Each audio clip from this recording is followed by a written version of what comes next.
afternoon, ladies and gentlemen. Hi, welcome everyone. Welcome to today's webinar. Before we start today's event, I would like to remind everyone to fill the Google form in your chat room or in the comment section, or you can also access it through your WhatsApp group. Please remember to fill it because it's very important for us to know your name in order to give you your e-certificate later on.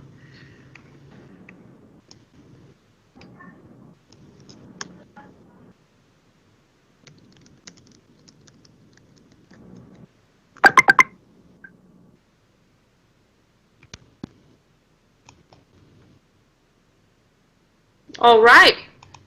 I think it's time for us to formally open today's event. So, good afternoon, ladies and gentlemen. We would like to greet everyone a lovely Friday afternoon. Selamat siang hadirin sekalian, kami ingin menyambut Anda pada siang hari yang cerah ini. 各位先生女士，大家好，欢迎大家。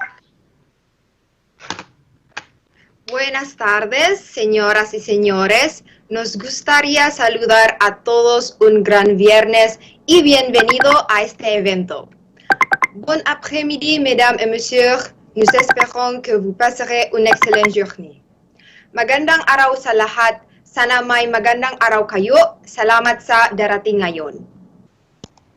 Wow, I guess we just spoke in so many different languages, didn't we? That's right. Since we have more than 1,000 participants coming from various countries, we should be able to speak some of their native languages too. Yes, that's really interesting. So this webinar actually lives up to its name, yeah? And this webinar has reached a global scale with people from different countries here.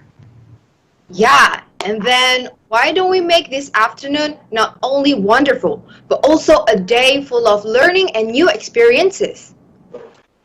All right, before we jump into the main agenda that we have been waiting for, why don't we introduce ourselves first? That's right. And before that, let me introduce myself. My name is Maura Izati, along with my friend. I'm Jocelyn Mulyawijoyo, and we will be your Masters of Ceremony today. It's such an honor to welcome you here in this event. Yeah, as you know, we've anticipated long enough for this day to come. The COVID-19 pandemic, which has been going on for more than a year, has brought the world into a halt for a while. We are now sitting in front of our computers instead of gathering in one place together because the borders have limited our mobility. Yes, I think so too. That is such a huge problem that we are dealing with right now as a global citizen. Likewise, with the tourism sector. Tourism is one of the most affected sectors by the pandemic, even though it has a vital role in the country's economy. That's right. With airplanes on the ground, hotels closed, and travel restriction implemented, it became one of our greatest concerns since the very start of the virus spread. And now, the long wait is over. On behalf of the organizing committee, we welcome you to our webinar as a discussion forum with professional practitioners in the world of tourism. We welcome you to our webinar entitled Recovering Economic Development by Restarting Global Tourism. Welcome to the Global Class webinar presented to you by the International Relations Students Association of Diponegoro University. Yeah, and we would like to give our best regards to our faculty members for being here. Today we have with us Mr. Martin Hanura, as well as Mrs. Sherry Charlotte, and also we have a very special guest today here with us, Mr. Abdul Halim Iskandar, Indonesian Minister of Religious Development of Disadvantaged Regions and Transmigrations. Thank you for being here with us today. Also, we would like to welcome our honorable speakers, Ms. Wiwik Mahdayani, the founder and director of Desma Center, and Ms. Anindya Kenyo Larasti, the CEO of and co-founder of Rute Tail, for being here with us today. And also our moderator, Ms. Sifa Anggita Maharani, the Director of Partnership of TB Youth Movement. We are also very grateful To our sponsors and media partners that have helped us to make this day possible. We would like to give our thanks to Ornaminsi for sponsoring us today, and we would also like to give our thanks to our media partners.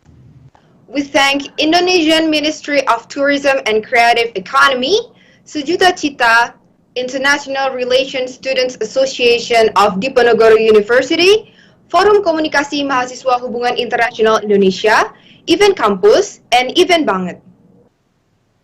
We would also like to thank International Relations Students Update, LPM Opini, Akreta Institute Indonesia, Empowered Youth Assembly MUN, Diponegoro MUN Society, Dipo Journal, and Webinar Gratis for being our media partners. And before we begin today's seminar, allow me to read some house rules. For those of you joining our webinar through Microsoft Teams, please remain muted during the whole event. During the Q&A session later on, you can drop your questions in the chat room, and our moderator will help you deliver your questions. Yes, and for our participants joining through YouTube live stream, kindly leave your questions in the comment section. Our committee members will then help you to deliver your questions as well. Alright, so ladies and gentlemen, without further ado, may we request the head of Global Class Webinar Program, Mr. Muhammad Aditya Warman Pratama Sakti, to deliver his greetings. Mr. Adit, time's yours. Thank you very much. Assalamualaikum warahmatullahi wabarakatuh. May peace and blessings be upon everyone here. Good afternoon, ladies and gentlemen. It is our great pleasure to welcome everyone here in this webinar. My name is Muhammad Aditya Warman Pratama Sakti. I'm a second-year student of International Relations, Diponegoro University. Alongside with me, Ms. Anggita Zahra Primasti, first-year college students, also from International Relations, Diponegoro University. We both are the head of project of this global class webinar. First, all praises to Allah. On behalf of the Global Class Webinar Committee, we would like to express our deepest and most sincere gratitude, and would like to extend a special welcome to our wonderful speakers who will be speaking later in this webinar. Ms. Wiwik Mahdayani as the founder and director of the DESMA Center, and to Ms. Anindya Kenyolarasti as the CEO and co-founder of Routed Trails, and to Ms. Anindya Kenyolarasti and to Ms. Misifa Anggita Maharini as the director of partnership in TB Youth Movement, who will be moderating our webinar today. While we are more than happy to have you all today, we welcome Mr. Dr. Andes A. Halim Iskandar MPD, Minister of Village Development of Disadvantaged Regions and Transmigration, Republic of Indonesia, as one of our participants. We would like to share and express our sincere gratitude also to all of 160 participants of the Global Class Webinar, who are watching us right now from the YouTube Live, HMPS HI, Undip TV Official, and Microsoft Teams platform. All of our participants consist of both from Indonesia, which represents our diversity from the west side of Indonesia to the east side of Indonesia. And also, secondly, there are a huge number of international participants who are really diverse in terms of their background and nationality, who are also representing many different centers and areas of the world. We have recorded there are a lot of participants from our beloved fellow ASEAN countries, and we have in the Asia continent, we have Egypt, Azerbaijan, Pakistan, and all the way to Africa continent, from Kenya and many other countries which we cannot mention one by one. We're so glad to have you here. We're also really grateful that several of our beloved lecturers at International Relations Diponegoro University also come today. Good day, Mr. Martin Hanura, SIPMPS, and Ms. Shari Charlotte Henriette Patupelhi, SIPMA, and also me as the head project of the Global Class Webinar. Would like to thank all of the Global Class Webinar Committee who worked tirelessly to make this webinar happen. We couldn't have pulled it off of this webinar without your hard work and dedication. Thank you for everything that you have done for this webinar. Secondly, I would like to introduce briefly on our webinar today. We believe some of you who may or may not know, Global Class Webinar is a global scale webinar which is conducted by Student Association of International Relations, Diponegoro University. We have the desire to implement one of the 3 missions of higher education in Indonesia, which is to present and serve the public something useful and beneficial as an academic student. We aim this webinar can be the place to collaborate and share pieces of knowledge and the place to discuss recent international and global events. Not to mention, our webinar topic of today is recovering economic development by restarting global tourism. We believe these topics are representing one of the problems the world has been facing right now. COVID-19 pandemic bring disaster to all of the human aspects, especially tourism sectors, which are millions of people are counting on and depends on these sectors. We hope this topic will be later discussed by us can be beneficial for everyone attending this webinar. At the end of my greeting, me as the head project of the Global Class Committee, alongside with my friends Anggita Zahra Primasti and our entire family of the Global Class Committee, wishing each and every one of you the very pleasant and remarkable webinar experience, and we expresses our hope that this webinar can be beneficial both for you as an individuals and for the entire world. Waalaikumsalam warahmatullahi wabarakatuh. Back to the MC. Thank you so much, Mr. Adit, for the opening remarks. Next, we would like to invite the head of International Relations Students Association of Diponegoro University, Mr. Marcelino Ludwig Putra Sirait, to deliver his greetings. Mr. Marcel, time's yours. Okay, thank you, Jocelyn and Maura, for your opening remarks. Good afternoon, everyone. First off, I would like to thank Lord Almighty for all His blessings we were able to gather here today in these online platforms, both in Microsoft Teams and on our two YouTube channels, Undip TV and HMPS HI Undip respectively. Honorable ladies and gentlemen of the audience, please let me introduce myself. My name is Marcelino Ludwig Putra Sirait. You may call me Marcel. I'm the chairman of IR Students Association of Diponegoro University, and I gladly welcome you all to the first ever inaugural global scale webinar conducted by our very own HMPS HI of Diponegoro University, entitled Recovering Economic Development by Restarting Global Tourism. As we all know, right after the COVID-19 pandemic took the world by storm back in early 2020, every global movement shut down their borders gradually, therefore shutting down the global tourism sectors. Many countries suffer from this condition, not excluding Indonesia. And in this webinar, we're going to know how to jumpstart our tourism sector once again. Facing a resurging post-COVID industry, how would the tourism sector fare in that area? How can Indonesia pump back its tourism once again? These aspects will be discussed by our speakers, who are both first-hand practitioners, so their credibility is not to be debated. I would like to also use this opportunity to say my thanks to each and every one of the participants, be it in this Teams platform or both of the YouTube platforms we have deployed for today. I would also like to greet the Minister of Village Development of Disadvantaged Regions and Transmigrations, Mr. Abdul Halim Iskandar. We're very grateful, sir, to have you here along with us today. Also with the representatives of the Ministries of Tourism and Creative Economy, Public Works and Housing, and finally the Ministry of Trade of the Republic of Indonesia. We are very, very grateful that we have such honorable guests here for today in our very own webinar. Ladies and gentlemen, we have reached a stellar 1,000 plus participants for today's webinar with audiences from countries all over the world. I truly hope you all will find this webinar beneficial and informative. Next, I would also like to use this opportunity to thank the GCW committee from Adit and Anggi as the co-chief executives of GCW, along with the committee members of the event, media information, public relations, marketing and communication, as well as the finance divisions respectively. I truly am proud of each and every one of you. I would also like to thank the Science and Analysis Division of HMPS HI 2021 for running an excellent committee from the start. I would also like to thank the International Relations Department of Diponegoro University, along with our lecturers and teachers, for enabling us to have such an amazing event today, and also for Mr. Martin Hanura and Mbak Charlotte Henriette for attending our webinar here today with us. And finally, I would also like to thank our speakers and moderators, Ms. Wiwi Mahdayani as the founder and director of Desma Center, Ms. Anindya Kenyo Larasati as the CEO and co-founder of Route Trails, and Mrs. Siva Anggita Maharani as the director of partnership in TB Youth Movement, to elaborate and moderate the topic we have today respectively. End of word, I hope our webinar today will be a beneficial, informative event for each and every one of us present here today. And here's for an awesome next 4 hours for all of us. Thank you, everybody. I appreciate you all. Have a good one. Good afternoon. Thank you, Mr. Marcel, for your greetings. And lastly, we would like to invite Mr. Martin Hanura as the representative of International Relations Department of Diponegoro University. Mr. Martin, time's yours. Okay, thank you for MC. Assalamualaikum warahmatullahi wabarakatuh. Good afternoon, ladies and gentlemen, all students of International Relations Diponegoro University, as well as the speakers, the Honorable Dr. Andes A. Halim Iskandar, MPD. Halo Bapak Halim, apakah ada di sini?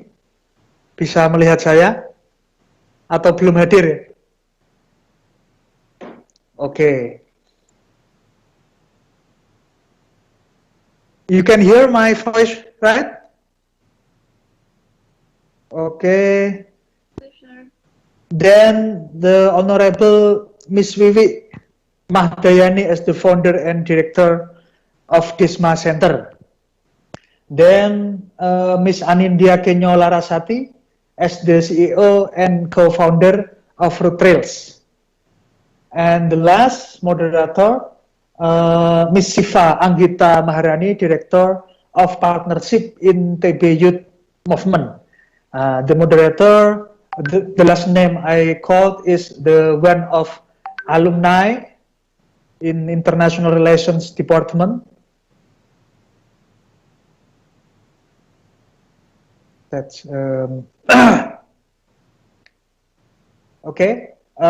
Miss Siva Anggita is one of the alumni from International Relations Universitas Diponegoro. Long time no see, Mbak Siva. How are you? I'm great, Mr. Martin. Thank you. How about you? I'm also very good. I'm doing good. Thank you. And where do you stay now, Miss Siva? In Semarang or the other city? No, I'm living in Jakarta right now. In Jakarta. Yes. If you have time, maybe you can visit the campus. Sure, later after the COVID-19 over, I will visit Semarang. Okay, thank you. I will continue still in the pandemic atmosphere and the fasting months of Ramadan. Hopefully everyone will be good in health and will remain enthusiastic about carrying out activities. And I will introduce myself. My name is Martin, as Secretary of International Relations Study Program, Universitas Diponegoro, representing the head of the department who was unable to attend, will give the opening remarks at the global class webinar with the title Recovering Economic Development by Restarting Global Tourism. In my opinion, the global class webinar event is quite good and relevant to be carried out by the Diponegoro University International Relations Student Association, which is also called HMPSHI. I hope that HMPSHI can hold more webinars by involving and inviting foreign students. I think this is very important for international relations students to hone their sensitivity, the contemporary global issues.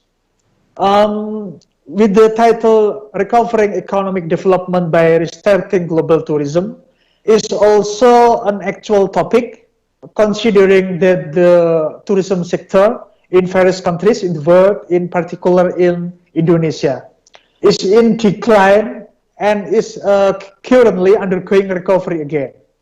If you read newspaper, we can hear our neighboring country in New Zealand after holding a music concert with thousands of visitors, without health protocols, without distance, and without masks. We don't know whether after the event the number of COVID sufferers increase or not. But if not, I think New Zealand is one of the countries capable of defeating COVID, and I hope that it will be followed by other countries, including Indonesia. As information, yesterday I just finished being injected with a vaccine at the Citarum Pantiwiloso Hospital, as you know, in Semarang Hospital. I hope that vaccine that has been implemented in Indonesia succeeds in overcoming COVID so that normal activities begin to return, including in the tourism sector. Okay, I think that's all my remarks. Congratulations for HMPSHI on carrying out the Global Class webinar event. Hopefully this event can run smoothly until finish. Thank you. Assalamualaikum warahmatullahi wabarakatuh. Thank you so much, Mr. Martin Hanura, for the warm greeting. Next, we will move on to our main event. Ladies and gentlemen, today's webinar will be divided into two sessions in which today's topic will be discussed in dual perspective, one from the international perspective and also from the local perspective. Yeah, that is right. And before we move on to our main event, we have a short video that represents what we are facing right now. This will be also a brief overview of what we will be discussing today. Ladies and gentlemen, please enjoy.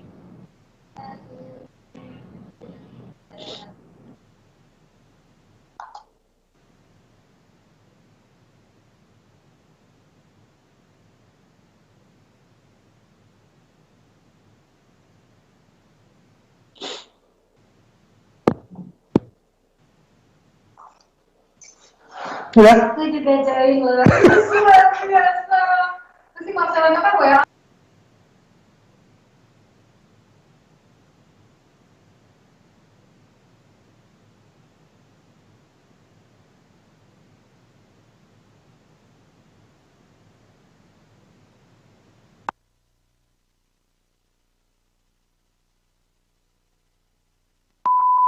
Pemulihan sektor pariwisata. Safety of travelers Global tourism is now an important spotlight in aspects of economy, both in Indonesia, which has tons of tourism destinations, and all of the countries who are rely on this sector. Today, we're facing unprecedented changes, which have stolen our opportunities to see the beauty of nature. Raja Ampat, Labuan Bajo, and even Borobudur were all also affected. This is not only a critical time for human life, but also for human development, especially the economic ones. Huge numbers of travel agents, hotels, small and medium enterprises, and micro businesses which was run by the communities have been hampered.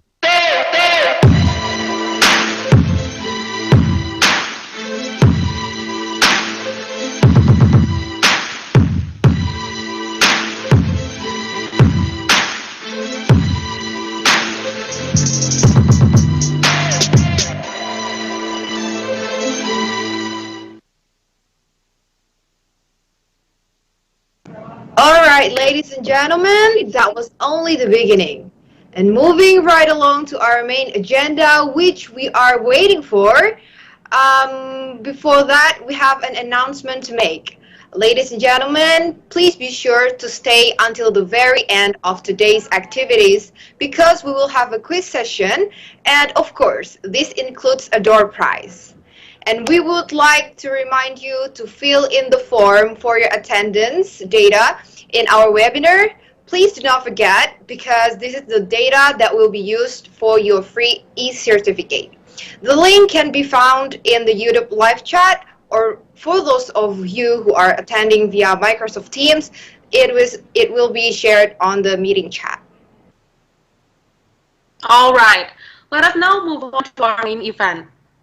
Our webinar today will be moderated by the one and only Ms. Siva Anggita Maharani. She is our campus alumni, and she is also the Director of Partnership of TB Youth Movement.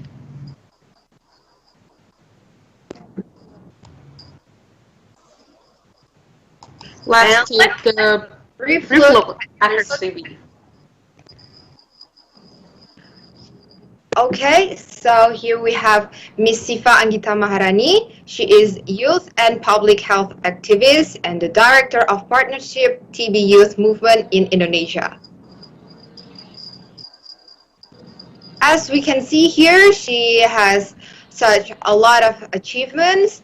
She speaks 4 languages, she's a speech writer, and she has also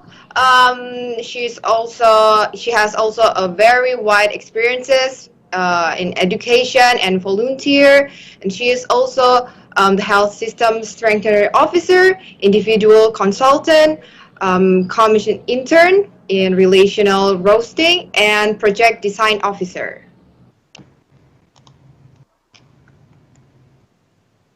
All right. So now, without further ado, may we request Ms. Siva Anggita Maharani to take over the event from this moment on. Ms. Siva, time's yours. Okay, thank you for our fellow Master of Ceremony today, and good afternoon to everyone. I'm Siva Anggita, and it is an honor for me to be your moderator today on the Global Class webinar on recovering economic development by starting global tourism. First of all, I would like to welcome the Honorable Minister of Village, Disadvantaged Regions and Transmigration of the Republic of Indonesia, Dr. Andes Abdul Halim Iskandar. Thank you for joining us in today's webinar. And I would like to welcome to all the participants that already joined today.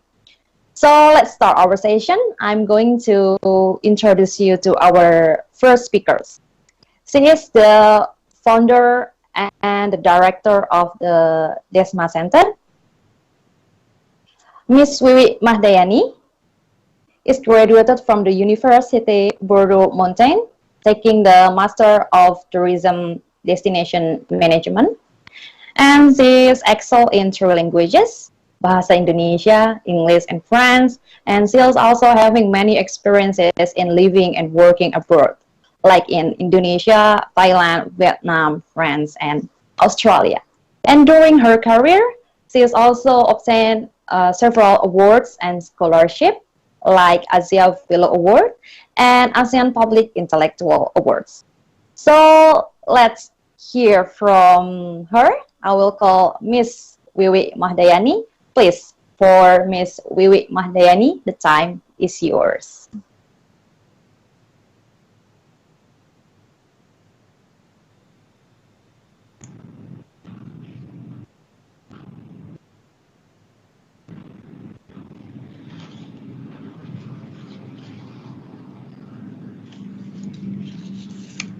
Hello, do you hear me correct?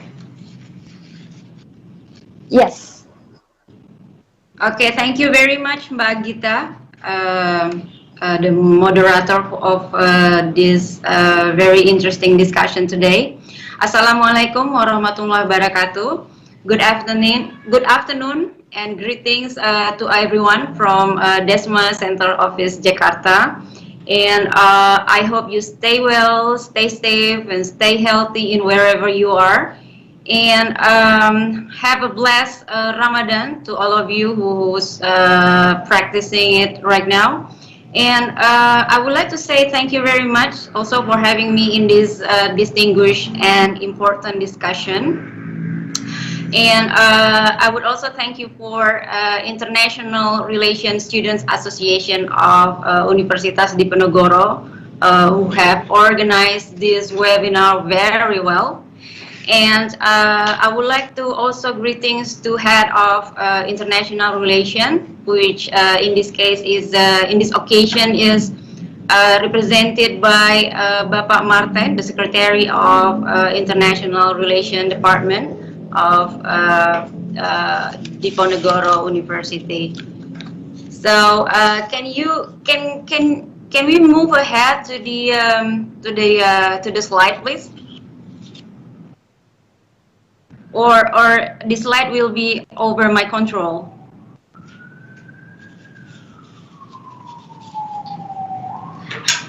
Okay, thank you very much, the committee.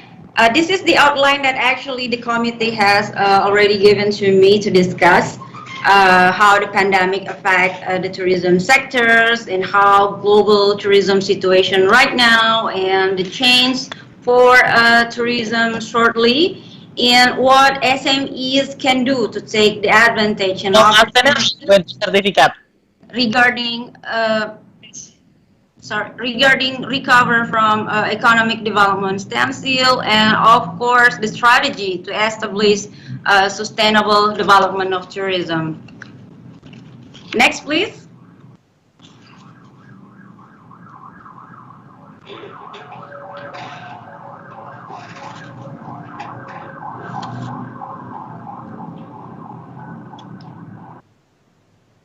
Okay.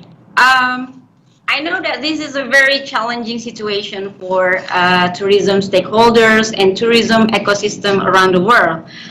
I've been and we've been talking about the pandemic impact to the tourism and hospitality industry around the world since last year. And of course, never crossed to our mind that we're still talking about it right now. But of course, we're still expecting for the best for this situation. And to all of you, in what we can see right now, what the pandemic has impacted to the world, especially in terms of international tourist arrival. And we can see that the change in the percentage that how the pandemic really affected and hardest hit of tourism industry around the world. That this is not only in Indonesia, but this is around the world. That this crisis, this COVID-19 crisis, has never been in any plan of a mitigation plan, in risk and assumption plan, and it's never been in our plan before. And then what we can see right now, that the world has changed to minus 72% compared to the previous year. And if we can see from this constellation international tourist visitation that the number of international tourist arrival really dropped highest in the Asia Pacific area. In the Asia Pacific cluster, that you can see that we have almost minus 82% of the changes and the decreasing of the international tourist arrival. So this is really showing us how the pandemic really impacted in a tourism industry. Next.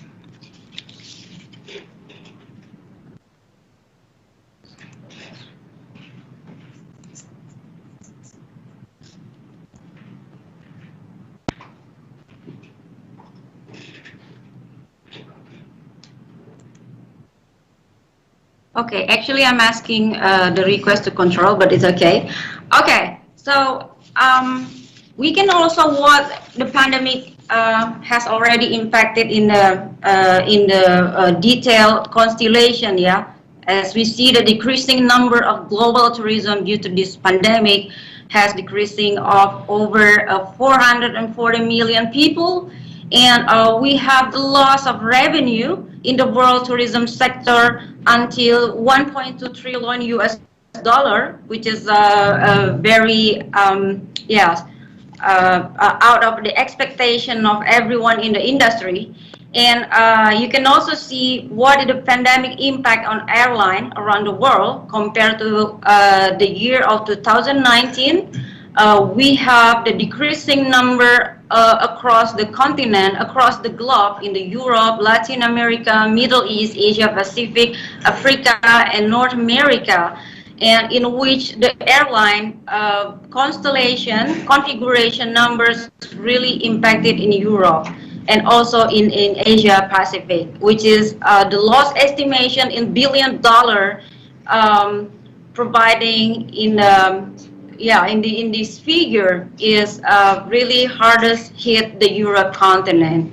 And if you can see also what is the impact of pandemic to the hospitality industry, is the income changing based on the percentage of room availability around the type of the accommodation. As you see, we have the several type of classes of accommodation, and luxury, upper class, upscales. But if you see from the figure here, that actually the mid-tier and the economy classes of the accommodation has the resilience, more resilience other than other luxury and upper class, which is also influencing by the number of the luxury and upper class rooms and establishment. And based on the location, but we have in urban, resort, a suburb area, and small area that we have also the decreasing number, and the changing impacted not only in the not only the income but also the number of the establishment operation. So you can see also the decreased number where the establishment, the accommodation is closed, and they lay off their employment and etc. But actually, one thing that we can really ensure is when we have global vaccine distribution, which is the data from the World Health Organization, that almost 1 billion vaccine doses has already administered. So this is a very important point for the tourism industry. This is a very important baseline for tourism industry to move forward to another, to rebuild and to restart the tourism. That the vaccine distribution number will also increasing our trust and encourage us to the better situation for tourism.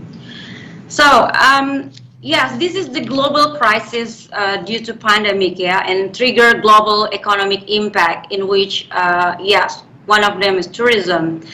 Then we have so many countries around the world wanted to open their border, generate the mobility, but at the same time, there are also some risks to be measured, as there is no cure yet for the COVID, no timetable for vaccination. And then this is a very important time for us to think how to restart tourism and to rebuild economy. That we're going to discuss in the next slide, please.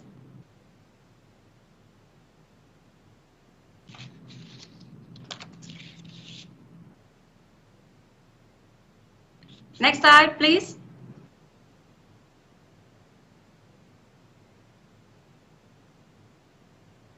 Yes, this is actually the change for tourism situation shortly. When we talk about tourism trend post COVID-19, the recovery of tourism sector, as we have already discussed earlier, that really depends on the configuration and constellation of COVID-19 cases, not only in Indonesia, but also in a global situation in other countries as well, and also vaccine distribution. So that is why the information on vaccine distribution is really a baseline for us, for tourism industry to move forward, to the next implementation after this pandemic. So we really need that information to gaining our trust again to restart.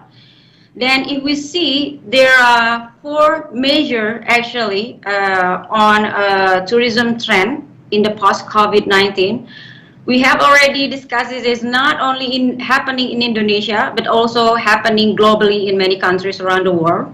That tourism trend is tend to be in small group, because people now not only they don't visit the place in a bigger group anymore, because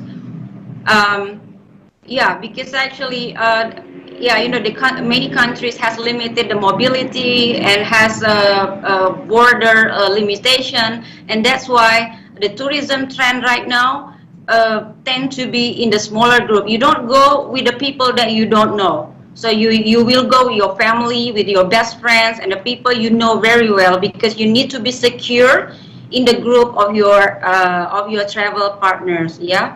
And there will be also a group of special interest and outdoor tourism, of course, because the people needs to be in the outdoor area. They need to be safe. They need to be not in the crowd.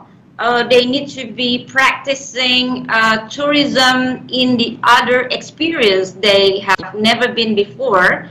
Then the activity of tourism that make them safe is the tourism activity of a special interest and outdoor tourism, like ecotourism activity, yeah, then staycation, culinary, and something relevant to the wellness tourism. And this is also the hint for development of domestic tourism. Because then again, many countries has limited the mobility, closing the border, and also some of travel bubble policy for some countries. Then a development of domestic tourism is on the rise. So that's why the people, of course, we cannot go as freely as we've done before. Yeah. Then this is very limited, the people mobility. It's only, we travel only in local and in domestic due to the pandemic impact. And of course, there will be the improving concern on cleanliness and the environment, of course. The visitor right now is really concerned regarding to the cleanliness and also the healthy and safety measure. This is a very important point right now for every visitor to do their travel. Next, please.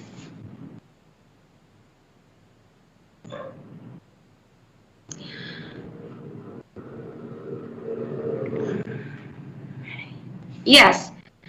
Okay. But there is also a positive, but there is also not negative as well, yeah. But a pandemic has give the tourism industry, not only tourism, but all the sectors, to be rethinking about what is already implemented in their planning that relevant to their operation, management, working mechanism, and promotion and products and service they offer.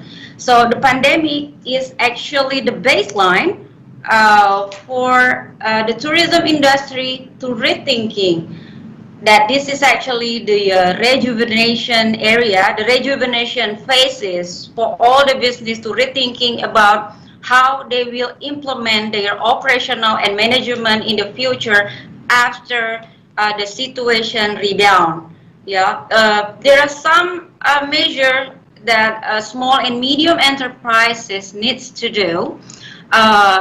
We have already discussed before about cleanliness, healthy, safety procedures. That this is very important for small and medium enterprises to practice, to apply, to comply and implement all these protocols, measures, and standards that have been established by the government.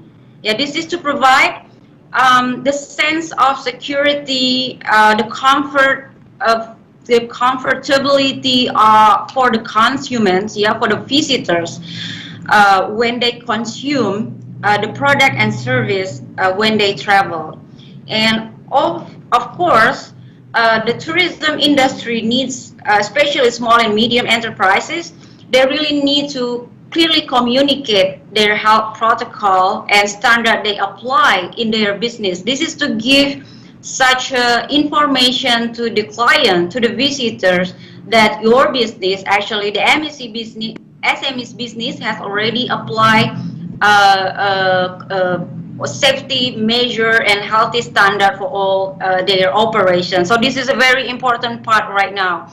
And this is also important for SME to strengthen ongoing partnership with the various parties, especially those related to the medical information.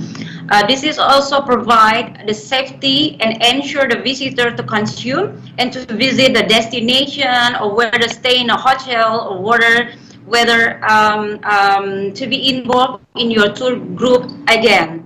And another part that SMEs need to do is the adaptation of a product service to the important aspect for consumers today, which is related to the cleanliness, health, safety, and security measures.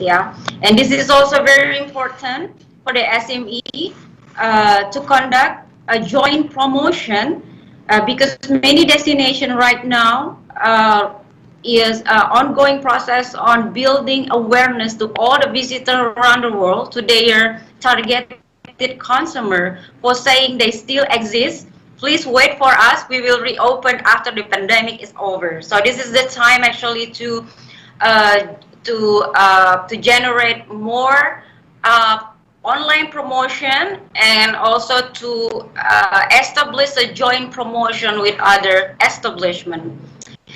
And also, this is also important for SME to identify product and service that can still survive to be offered, because there are some of the, like for example, the tour operator cannot offer anymore a bigger tour group, because right now the people tend to be in the smaller group and with the people they know. So the current products and services relevant to tourism right now supposed to be something relevant to the current situation of pandemic. Next, please. Well, I think this is the pandemic has given us an alert calls, on how much the tourism industry needs to implement sustainability measures, while actually those existing scenarios applied by destinations and motivated them to consider sustainability in their core objectives. So I think a sustainable tourism is one of an approach to be reintroduced again and to be implemented in your planning, in the planning operation, in the management measure, in order to restart in tourism recovery and economic activity again. When the tourism rebound, it's supposed to be on a plan. Well, let us look at a little bit about what is actually sustainable tourism according to Indonesia Ministry of Tourism. This is actually activity that put attention to current and future environmental, social, culture, and economic impact for local community and tourism and tourists. Well, we can also see almost the same definition from UN World Tourism Organization. But actually, there are four components of sustainable tourism that the tourism implementation, management, and operationals should include aspect of environment, social, culture, and local community, education, and also economic impact to the activity. Please remember, if the economic impact doesn't include it in one of the sector, it won't be sustainable. And this is a wake-up call for all of us, that this is not, this is no longer niche tourism to be applied in the future, because before we always saying that sustainable tourism is to be applied, it's a sustainable practice to be implemented in the future. But with this pandemic, this is a wake-up call for us. This is a call really crucial for us to implement it right now. And one thing that I really need to highlight is two things. One thing is actually sustainable tourism is applicable and applied to all type of destinations. So if you're thinking it's only happening in the forest or in the open nature and things like that, no. The sustainable tourism is actually applicable for all type of destination, all type of activities of tourism. So the destination, management, developer, and also the visitors are responsible to conduct this principle in their activity.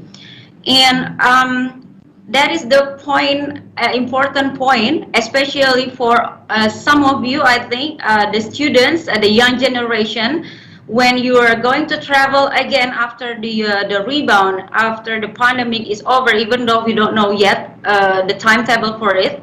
So this is our call, yeah, because to apply this concept, this principle, is not only the responsibility of destination manager, such as it's not only the responsibility of government, the private sector, and the local community in destination, but it's also the responsibility of you if you are becoming the visitors in the future. Next. Well, I just highlight a little bit goals of sustainable tourism that already highlighted by UNWTO. If you are also familiar with triple bottom line, PPP, People, Profit, Planet, we can actually combine, elaborated this concept. Yeah, like the sustainable tourism will happen if these three concepts combined together.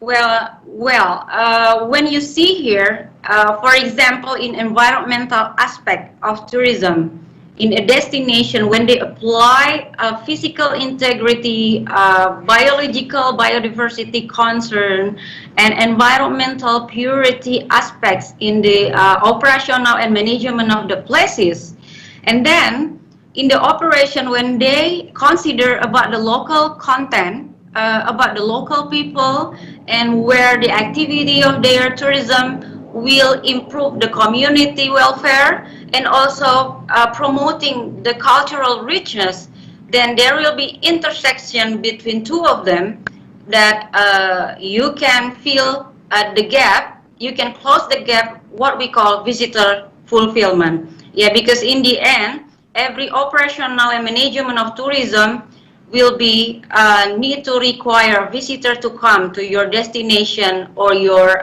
business. Yeah, and especially also when you apply environmental aspect combined with your economic aspect as well. Like for example, the operational of tourism management and tourism business that you're implemented will be like consider about environmental aspect, like for example resource efficiency. So this is actually the intersectional between economic and environment. So you will meet both of these two aspects together. I know there are some measure where business really hesitate to apply resource efficiency because they don't know exactly how to apply this, how to implement this concept, and they think this concept is expensive to be operationalized. Well, but anyway, yeah. But anyway, the resource efficiency actually a measure for the business operation. Yeah, to to measure about how to how to minimize the expenditure, yeah, by fulfilling the function of environmental ability. Okay, next. Next, please. So the strategy that we can offer, of course, to establish a sustainable tourism development is not only happening is not only applicable in Indonesia, but should be also applying it globally.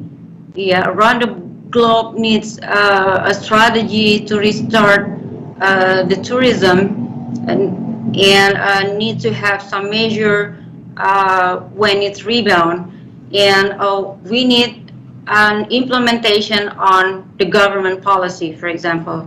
Yeah, this is all the stakeholders need to strengthen in the government policy in order to promote and promote sustainable tourism practices in government policy. Even in the international level, at the national level, or at the local level. And in order to facing the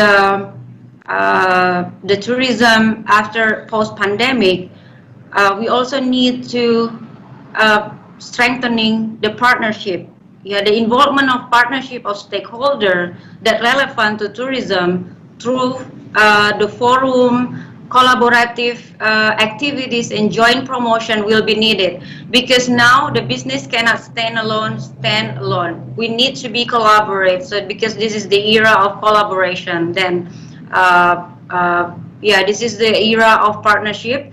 Then especially after the pandemic, all the businesses need to collaborate to have the joint collaboration, not only in operational but also in promotion.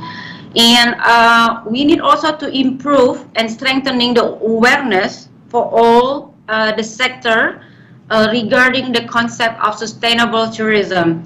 Mostly, most businesses thinking, it's not only in Indonesia but in many places around the world, that sustainable tourism is regarded as a business that is not easy to be applied. They hesitate to apply it because it is considered to be expensive, and it needs a longer time to implement and need more knowledge to do that. So that's why most of business, especially small and medium enterprises, hesitate to implement, to apply sustainable tourism principle concept in their practices.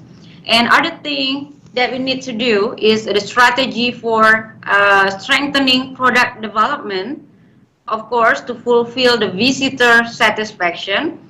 As we have already discussed earlier, that in the end, the tourism activity is about attracting visitors to your destination, to your accommodation, to consume your service and products. Then it should fulfill the aspect of the experience, the satisfaction of the visitors and those who will be the consumers. And we need also to ensure the protection of local culture in every operational and management of tourism product and service that small and medium enterprises offer to tourists, to the visitors. Mostly, this measure, cultural and environmental protection measure, is applied by the higher level business, actually, but because they have all the capacity, they have the knowledge, they have the resources to implement that. But actually, no, everything related to the sustainable tourism is actually those related to something that you can create from your environment in the adjacent environment area. So this is something that need to be applied in the future in the tourism businesses and tourism products and services. And how the businesses also manage the impact of your tourism activity to the environment. This is also the measure that needs to do in regard of sustainable development of tourism. And of course, the practices of the tourism business and industry really need to ensure that involve the local community around, that the economic activity, the tourism activity that you provide will give them the economic opportunity where they can take economic advantage, where they will gain awareness and knowledge about their cultural protection, their cultural assets, and the need to protect their environment around them. Because if the local communities around don't be involved in, there will be no participation, there will be no support from the stakeholders around the business. Therefore, I think the local communities' involvement is really very important measure to be applied in the business uh, operation in sustainable development of tourism. And one of other thing which is also very important is the women empowerment. We've been yeah, a little bit forget about this thing before pandemic, that the COVID-19 is actually affected so much to the women especially, and these women actually one of the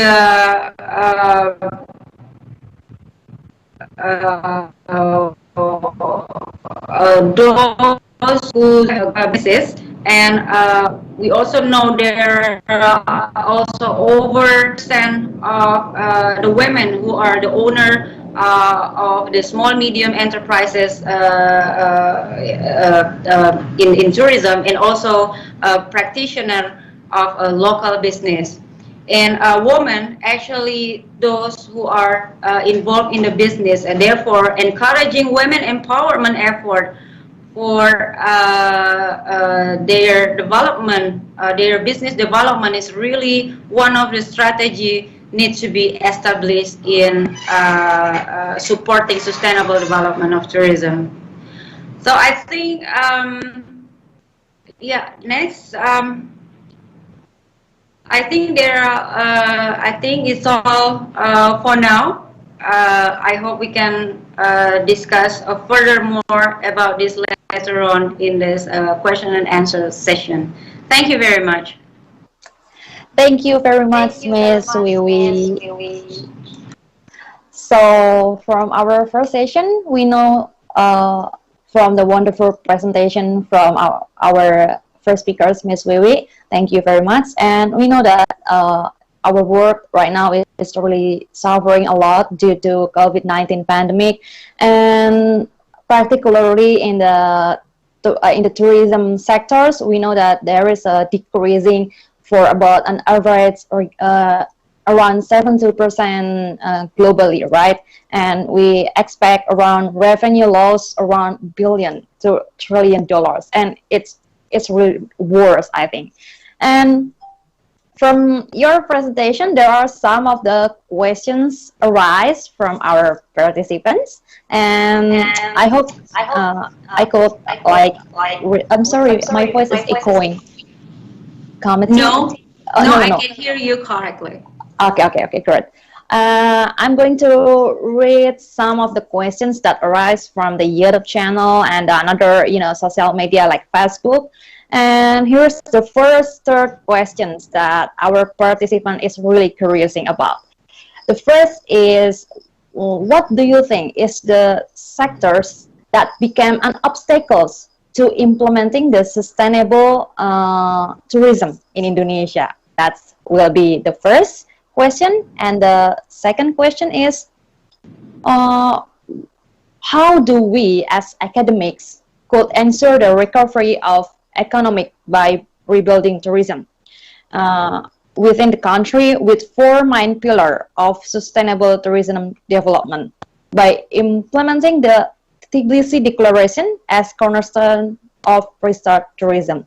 I think the participant asking regarding the Tbilisi Declaration, and what do you think about that? And the third question is, what contribution can you make to restoring the economy in the tourism sector? And please, Ms. Wiwi, the time is yours to answering the curiosity from our participant. Thank you for the questions of the participant. Thank you, Mbak Gita, for giving me that question. For the first question, I don't really understand it clearly. Is it meaning that the sector that really hit hardest by the tourism, by the pandemic, or what is it about, the question? For the first question, right? Mm-hmm. I think this is the sectors that became the main obstacles if we want to implement the sustainable tourism in Indonesia. What things that became the greatest challenge of Indonesia to implement the sustainable tourism? Oh, okay. Yes, this is a very in this very challenging situation. This is also a challenging situation as well to implement sustainable tourism principle in the operational and management of tourism businesses.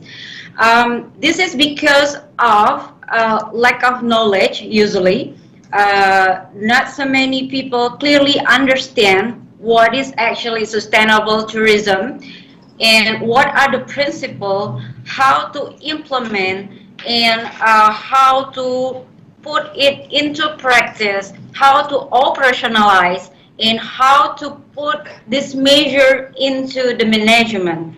So that is actually what's happening mostly because of lack of knowledge and lack of information regarding the sustainable tourism principle and practices. So this is the most challenge issues, yeah, that we are facing right now. And second thing is the sustainable tourism principle and practice is considered expensive and difficult to be implemented.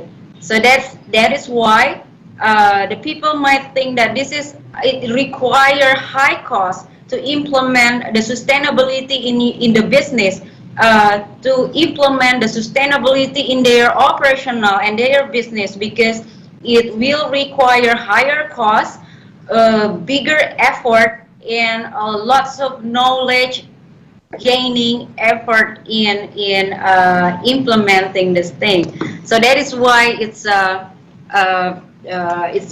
actually becoming the challenge for implementing that.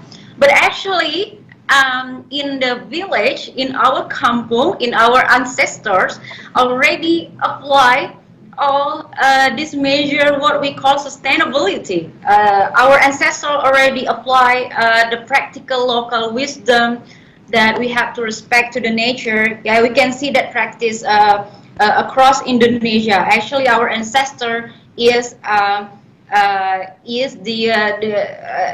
owner of the sustainability principle, actually, because if we what we know, some of the local people apply the local wisdom in order to respect their nature.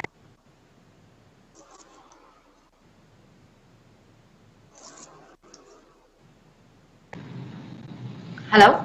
Yeah. We can also consider that points in the practice, in the practicalities, in the business.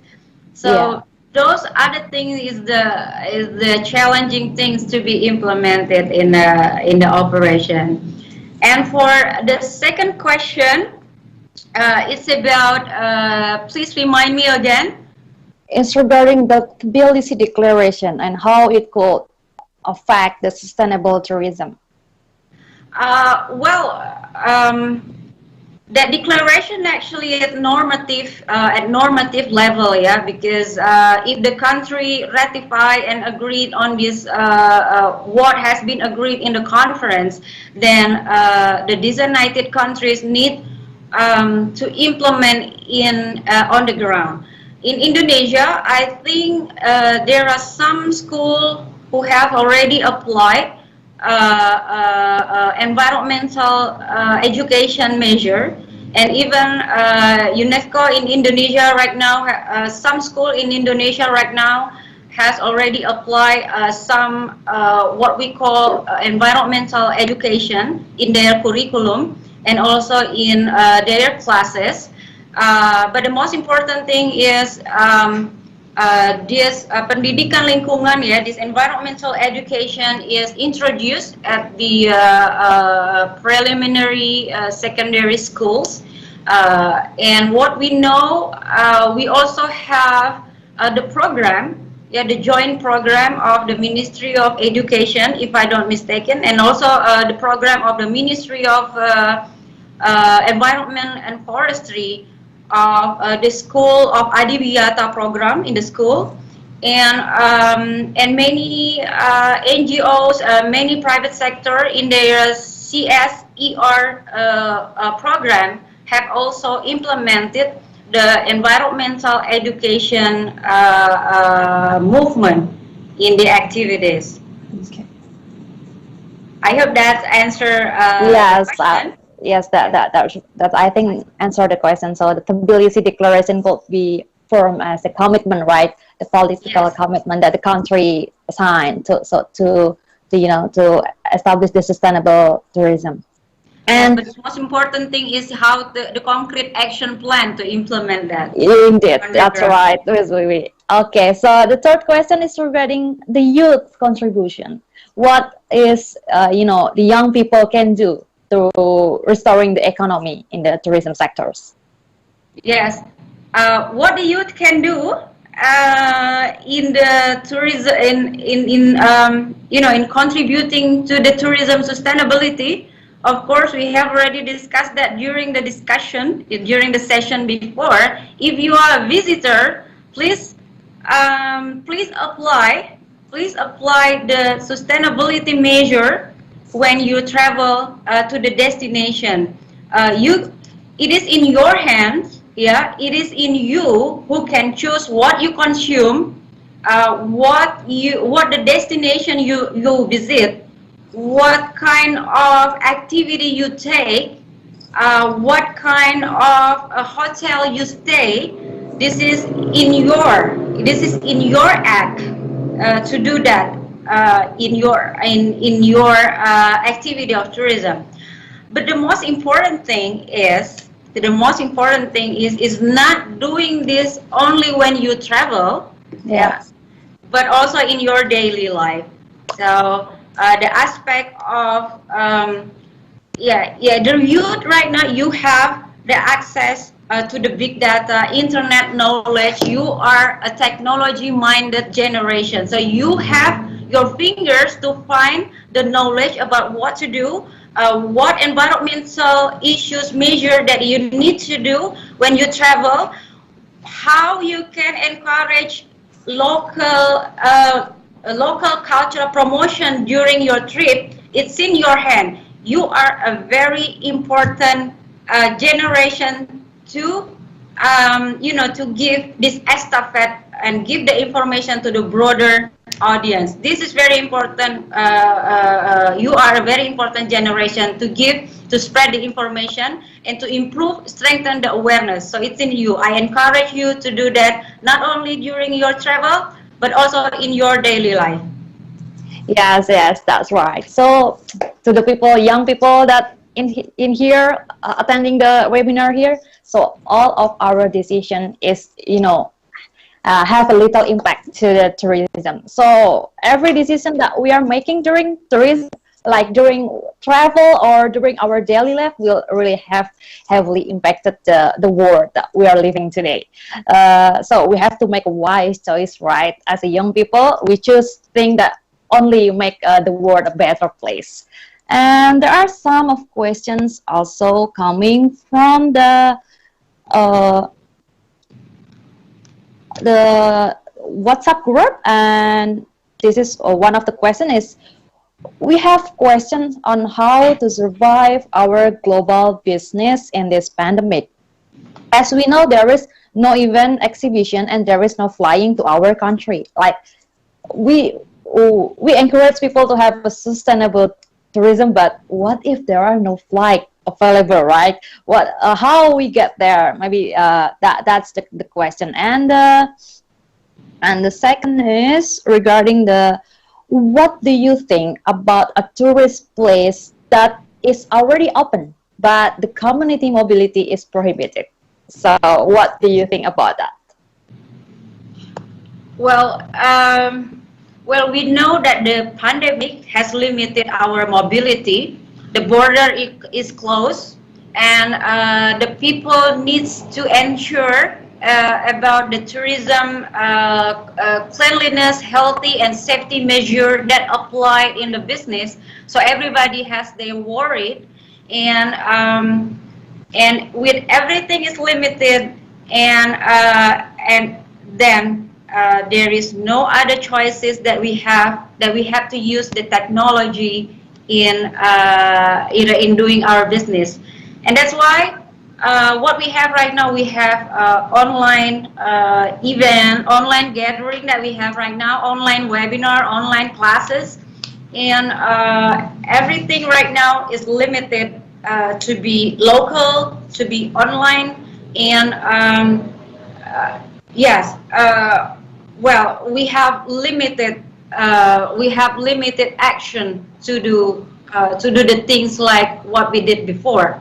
So there is no other option except when we already sure about the vaccine distribution, the vaccine doses distribution that have been administered, and also the safety measure that the local government has already applied in a destination, or what a safety, healthy, and cleanliness measure that the business has already applied, then the visitor will be sure, will be feel safely to come again.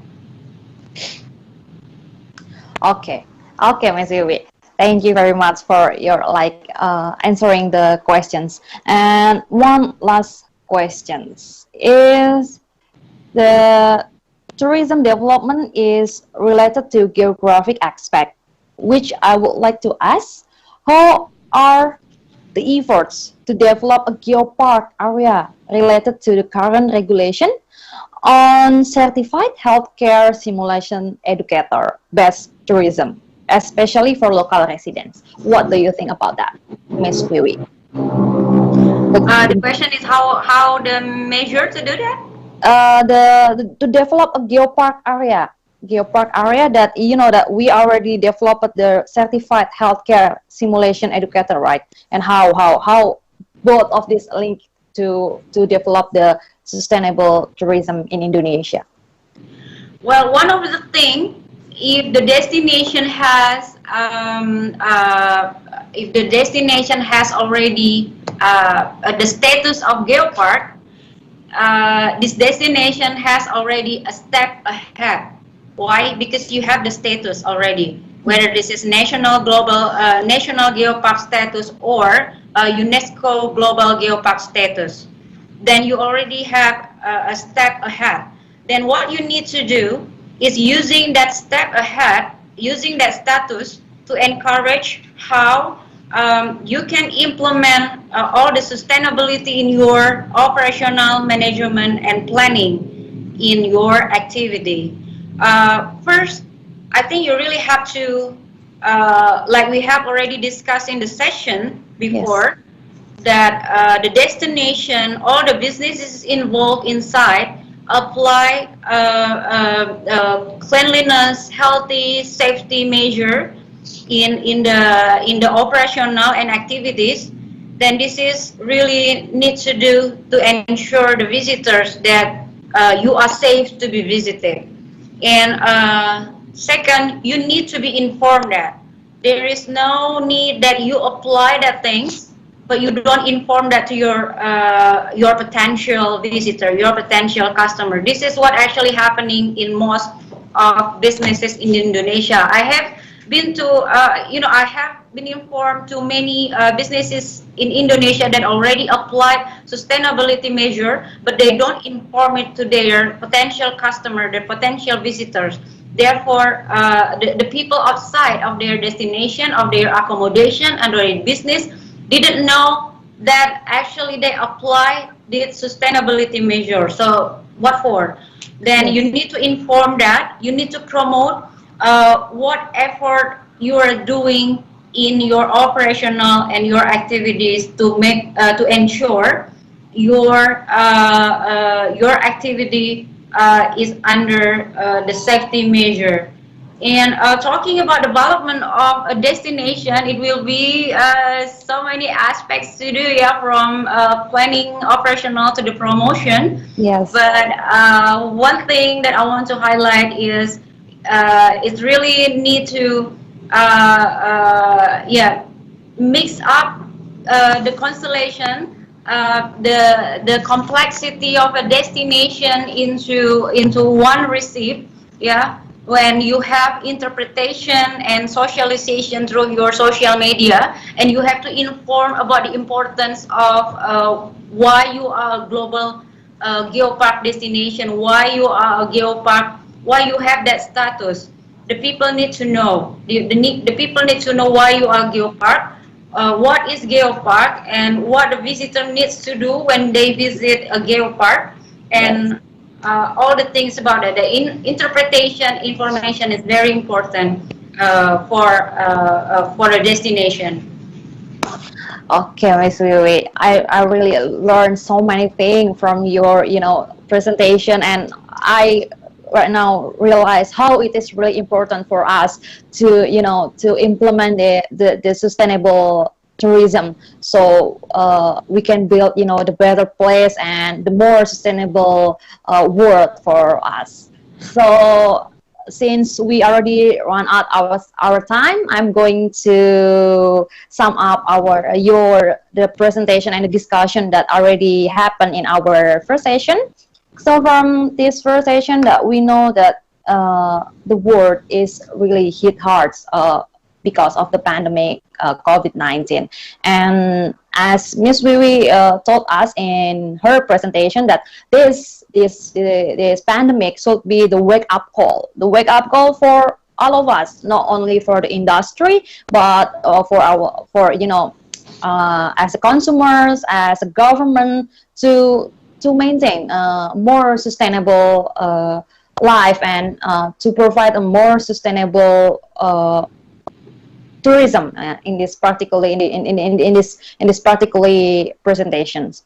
And since we face a few challenges, in Indonesia to implement the sustainable tourism, we face some of the challenges like lack of the knowledge of those industry on what is sustainable tourism, how to implement this sustainable tourism, and when they already know about the sustainable tourism, they find it really hard to implement these things because they find it expensive. So from the presentation, the some of things that are really important for Indonesia and other countries to achieve the sustainable tourism is, first is to empower the small medium enterprises, so they know more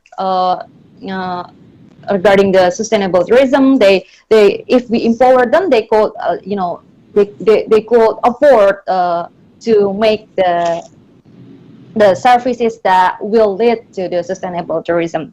And of course, to achieve these things, we cannot work alone. The government cannot work alone, like the industry cannot work alone. So we need to like hand in hand together to ensure that the government policy supporting the sustainable tourism, and the partnership, and then we have to ensure the awareness of people from all sectors. They aware about how to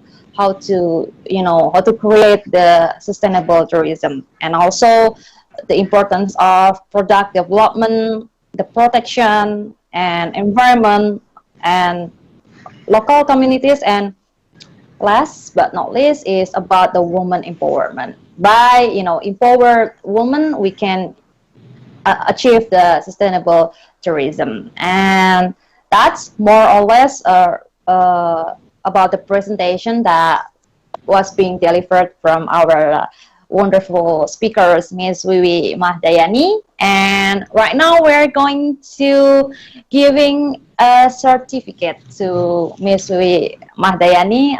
Please, committee, to show the certificate to Ms. Wiwi Mahdayani. Thank you very much. I received the certificate online. Okay, so here is the certificate of appreciation. Yeah, since we are doing it online, we can just doing the gimmick things like I'm giving you something and you're receiving something. Okay, and for the committee. yeah, so we are also thank you for you to giving your valuable knowledge to us regarding the sustainable tourism. And then we are going to continue the group photo, right? Committee, please lead the group photo that you want to take. Okay, I'm gonna taking over this conversation. Sorry, your voice is too small. Could you please Okay. speak louder? It's Okay. audible? Not yet. I cannot hear you clearly.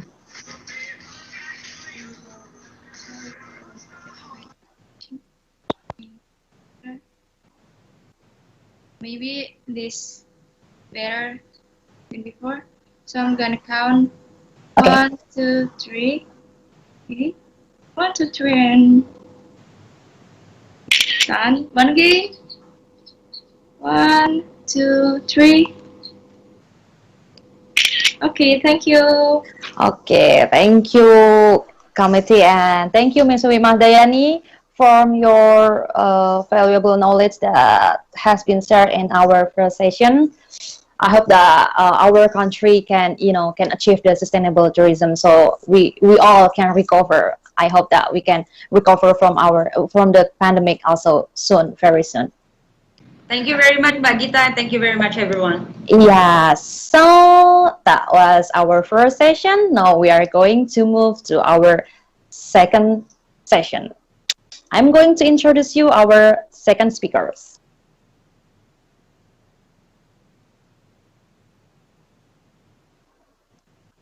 Please, committee, could you please provide? Okay, so our second speaker is Miss Anindya Kenyo Larasati. She is the CEO and co-founder of Route Trails. She is graduated from the University of Glasgow, taking Master of Science in Management and Sustainable Tourism, and graduated and took his bachelor degree in tourism in University of Gadjah Mada. She is excel in research, sustainable tourism, sustainable event, tourism planning, tourism management, human resource management, and Microsoft Office. And she also achieving several awards during her career. First is the graduate award that she received from Adam Smith Business School, University of Glasgow, and Chevening Scholarship, Research for Student Creativity in 2015, 2013, 2014, and 2013. And please welcome our second speakers, Miss Anindya Kenyo Larasati. Miss Anindya, the time is yours. Hello, can you hear me? Yes, clearly. Okay. Good afternoon, everyone. I hope you are well. Okay, so firstly, thank you so much for inviting me. Well, I didn't expect that this event would be this amazing, so I'm so honored to be here. So thank you once again. So hi, I'm Lindy from Route Trails. So I think I'll just get started. So in this second session, let us learn together about recovering Indonesia's economic development through tourism. And today's agenda, we will cover these 4 topics. What exactly happens with Indonesia's tourism during the pandemic? What will happen after vaccination? What can SMEs do to support post-pandemic tourism? And finally, we will talk about how strategically establish Indonesia's sustainable tourism development. I think it's quite similar with the topic brought by Buiwi, but I will focus in Indonesia and a bit different perspective. So let's get started. Thank you. So the first topic here is about what happened exactly with Indonesia's tourism during the pandemic. So next, please. Okay, so first thing first, let's remind ourselves about the beginning of COVID-19 pandemic in Indonesia. So if you can remember, the first confirmed COVID-19 case in Indonesia was in early March 2020, right? And after that, the virus began to spread due to human movement. And because of that, the local government began implementing a local lockdown. And I can remember Tegal was the first city to implement the local lockdown. And if you look at the picture here, this is like the difference in road condition in Jakarta on Jalan Sudirman in March 2019 and April 2020. So, as the capital city of a country that is always busy, this road is relatively quiet, right? However, in Yogyakarta, it was much quieter last year. I even feel like there was like zombie apocalypse happened. And anyway, because of this lockdown and we have to carry out social distancing, it has negative impacts on several sectors, and one of which is the tourism sector. Next, please.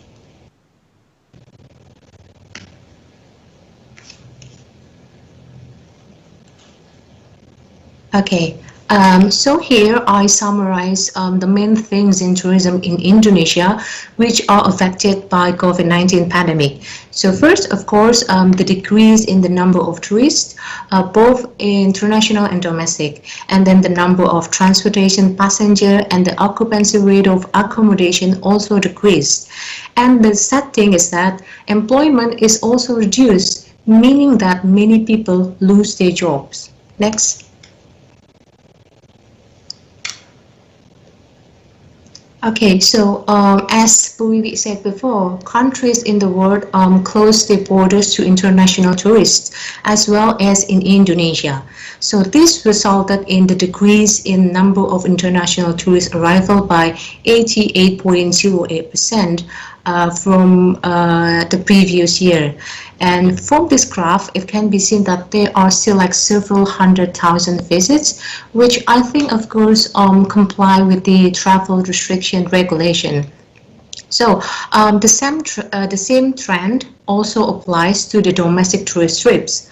Well, I didn't get the official data or statistic about this. However, I found a statement from Pak Hari Santosa Sungkari, a Deputy of Destination and Infrastructure Development at the Ministry of Tourism and Creative Economy at the event 2021 Marketplace Conference. So he stated that the decline in domestic tourist trips in 2020 was 61% from the previous year. Next. So both number of passenger on international and domestic flights are also decreased, minus 80.61% for the international one and minus 57.76% for the domestic passenger. And you can see here in the chart of domestic flight increases slowly in 2020. This is because people are starting to travel again, and the highest increase was at the end of the year due to the Christmas and New Year's holiday. Next, please. And then the same thing happened to the number of train passenger, which decreased by 56.40% from the previous year. And the increase in number also happened here because people travel for holidays and then return to their hometown for mudik or other matters. Next. And so about accommodation, so staycation were becoming one of the tourist trend in 2020, right? And if you remember, many accommodation providers offer massive discount for staycation and for a long stay. In fact, I once found a discount for staycation in Bali for 1 month. It was very cheap. And can you imagine work from home in Bali in a room with a pretty beach view? Who is not tempted, right? And this has led to the decline in hotel occupancy, increasing slowly to the trend, and as people also have started to travel again. Next. Okay, so in relation to employment, the only data I can get is an increase in the unemployment rate in August. So if in just 1 month, unemployment increased by 1.84% from previous year. And if it assumed that every month since April 2020 there has been like increase, say 1%, then in the whole 2020 there could be around 10% increase in unemployment from the previous year. And then translated into numbers of people, that's a lot. Next. And then if you look at this graph, the business sector that experienced the most increase in unemployment were the accommodation and F&B sectors, as well as transportation and storage. And the main reason, of course, you know, because of the work from home policy, and then travel restriction, prohibition from going back home or mudik, and then decrease in the tourist number, and also the closure of tourist attraction, which impact the hotel as well. And you will remember that last year there was a big changing in people's consumption habit. So cooking and eating at home became very popular last year, and this had a negative impact on the F&B sector because people tend to cook by themselves. It leaves the F&B sector with less consumers. Next. Okay. So apart from what I have already mentioned, the pandemic has also affected other businesses in the tourism sector. Among them are local crafts, so they lost their international customers and even organizers. There's no big wedding, no concert, no music festival, no cultural celebration, right? And also it affects tour operators and of course tour guides. And so yeah, the pandemic hit the tourism sector in Indonesia so hard. Next, please. Okay, so let's continue discussing the second topic. Next.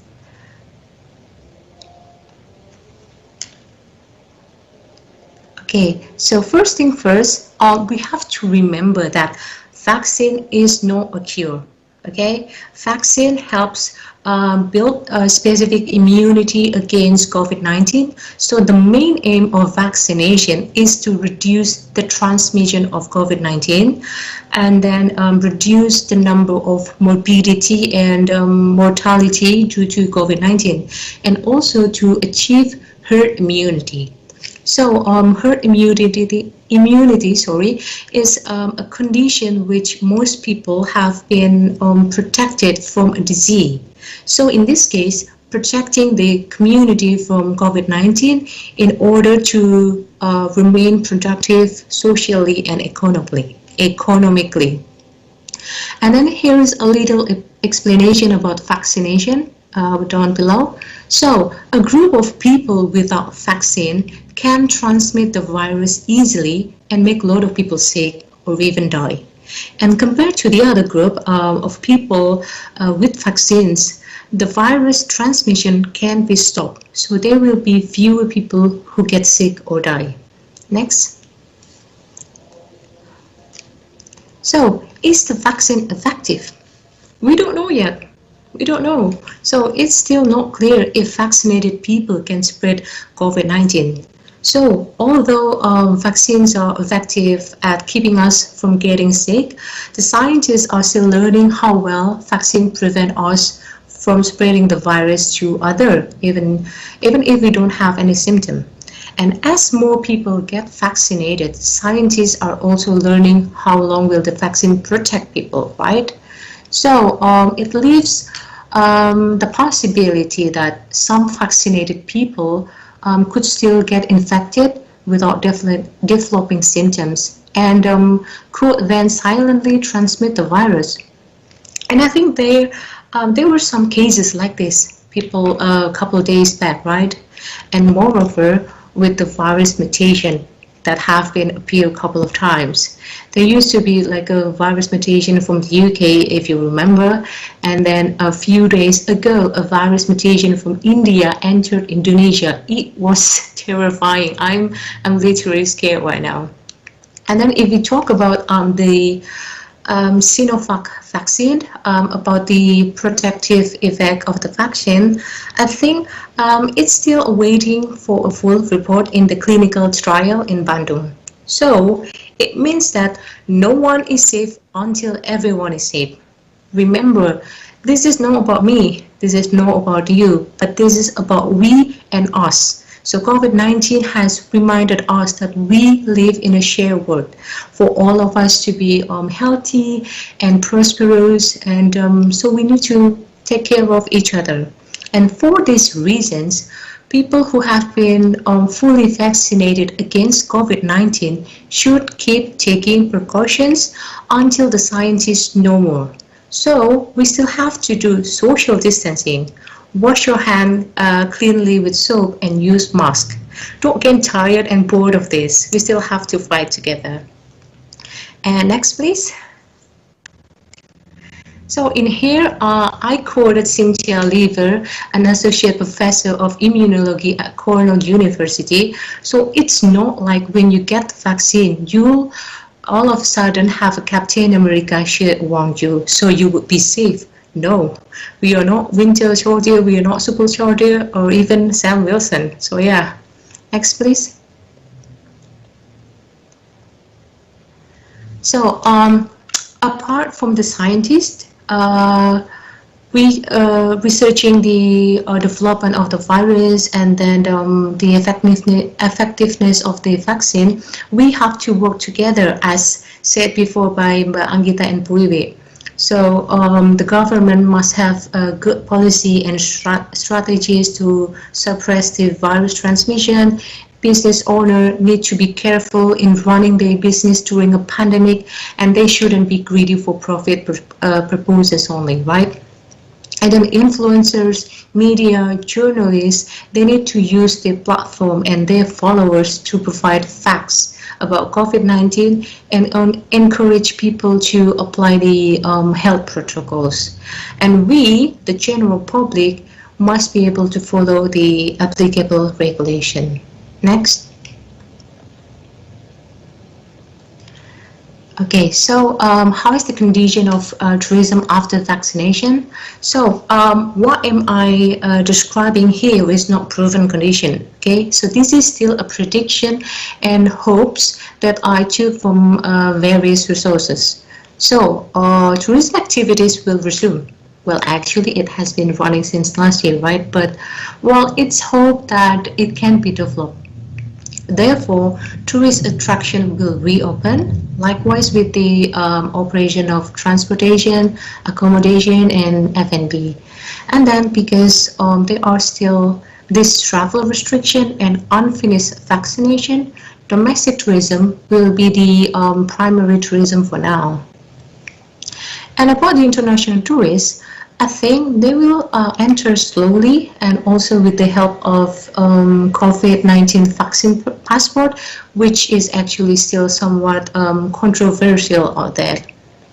And then natural tourism, rural tourism, road trips with people who live together or live in the same dorm have gained an amazing preeminence and become new trends, which is very good because it's an important part of tourism sector that often is not giving enough importance.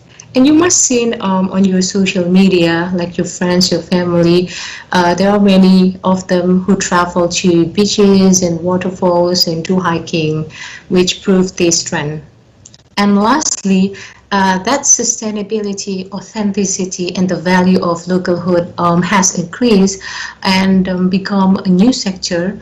So we do see this as a huge opportunity to transition into a more sustainable sector. So all of these things will then slowly help drive tourism recovery. Next.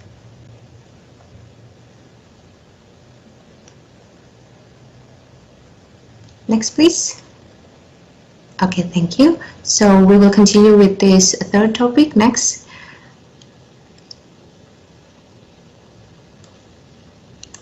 Next, please. Okay, thank you. So first thing first, community And SMEs in Indonesia have a big role in resuming tourism, right? But why? It is because tourist attraction will be reopened. Well, it has opened in several places. And as I mentioned earlier, domestic tourism will be a priority, so that the role of community and SMEs is very big here. Also, on the ground of there are new trends and concern in tourism, which I have mentioned before as well. Next, please. Okay, so to take advantage of opportunities and support economic recovery, community need to take part in tourism activity. For example, a local community and a tourism awareness group or Podarwis in Kulon Progo, Yogyakarta, they are trying to reopen a tourist attraction, the Kali Biru. So therefore, they try to organize tourist attraction in such a way as to make it safe for tourists to visit. Also, they are trying to do their own promotion independently with the help of young people there, until finally they can undergo tourism activities again and, of course, slowly increase the local economy. And then seeing the trend that are developing in the market, community is able to develop and create attractive product from local resources, and it can be also available online, so that the buyers, they don't need to come to the production site directly, so the seller, they can just send it, right? And then the local community can also provide safe tourism services. For example, SMEs in Magelang saw the trend of outdoor tourism and the trend of taking pictures. That was on the rise as well, I think. And so they take advantage of the opportunity to create a tour service to take tourists around Magelang using a classic VW car. So tourists are taking around to see rural and natural atmosphere there. And they can also see temples, Borobudur, one of it, and stop at interesting spots to take some pictures. And this service also complies with the health protocol, making it safe for tourists.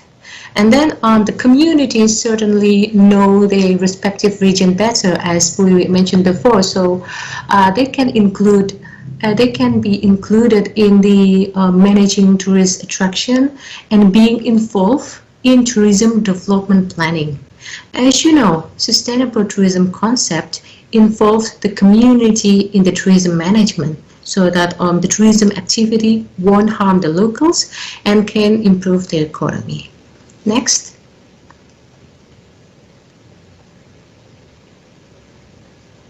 Next, please.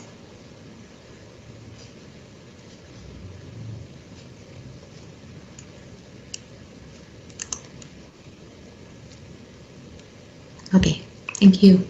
To support pandemic tourism, post-pandemic tourism, things that can be done are, as we mentioned before as well. So first, we need to apply the CHSA certification, or cleanliness, health, safety, and environmental sustainability. So this certification is part of the Ministry of Tourism and Creative Economies program, which is free and can be done independently and online. So it's quite simple.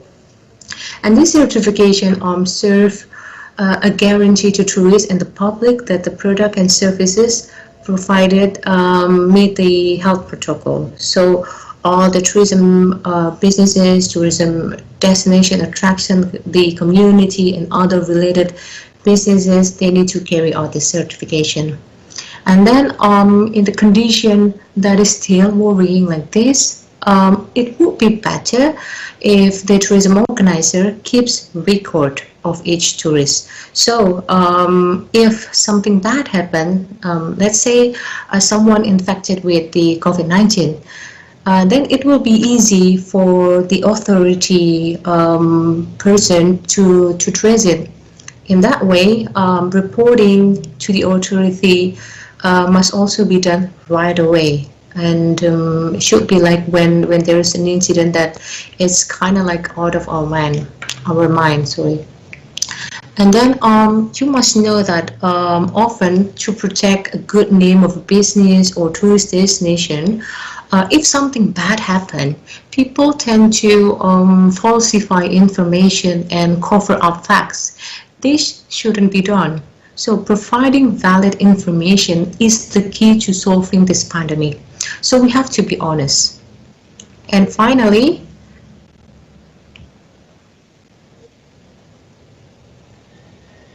okay, I'm sorry, I think my connection is lost or something. Okay, so finally, to support post-pandemic tourism, the community can sell related products. Next, please.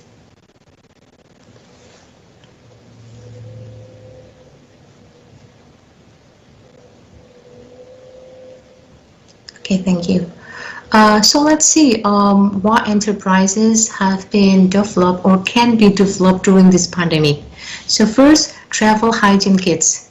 Of course, you know, it's been quite big since last year, right?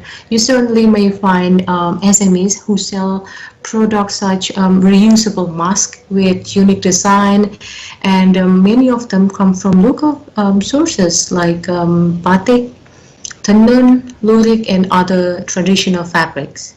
And you know what? I have a quite large collection of reusable masks, which I bought from local SMEs who made like 3-ply masks, so it's safe for me to wear.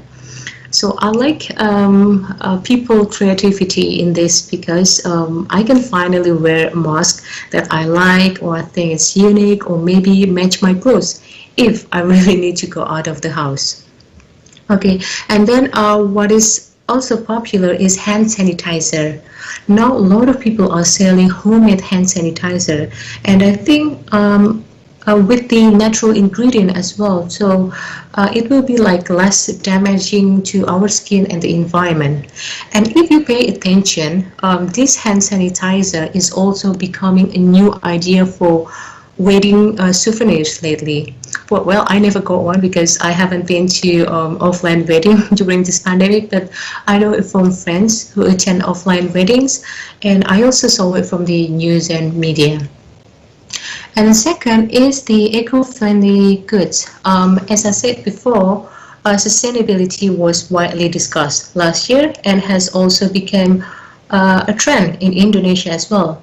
So for example, there are tumbler for beverage, reusable shopping bags, and reusable straw. Okay, who in here has reusable straw? Put your hands up. So I have like three, okay, I have 3 pairs of them. And then 2 of them are made of stainless steel.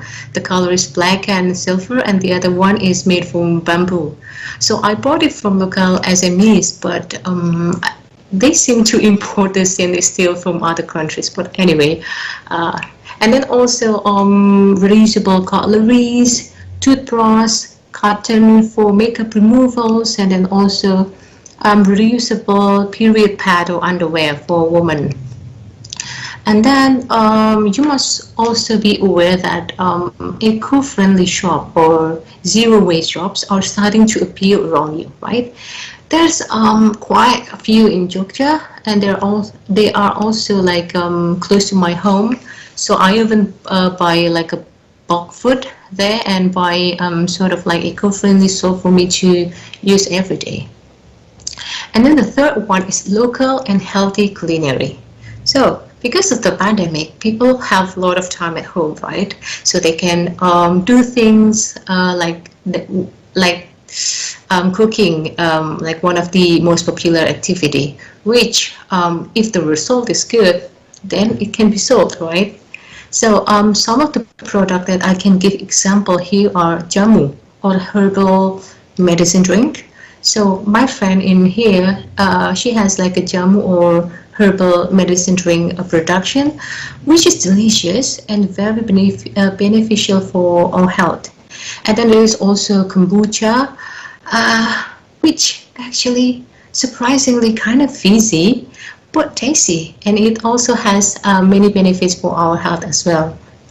In addition, there are also traditional foods in certain areas of Indonesia that we can buy online. So once I bought 2 packages of delicious crackers or kerupuk from Wintaus, a village in Gunung Kidul, which are local products from potato, cassava, and tiwul. I don't know the word in English, but yeah. So it looks like I'm giving the example of the food and beverage that I often buy for myself, but well, it has been developed and it can be an idea for anyone who wants to start a business during this pandemic. And then for clothes, they are like home dresses or like, what is it? Yeah, home dresses, like anyway, which are kind of popular lately because people have to stay at home and they want to wear like comfortable clothes and also trendy, right?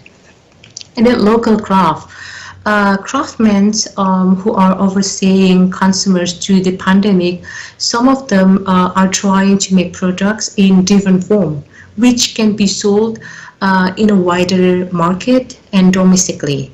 For example, I remember with the news of a wooden furniture manufacturer in Central Java. They try to the youth market by making attractive but cheap bedroom furniture like table, desk, chair, cupboard, and everything.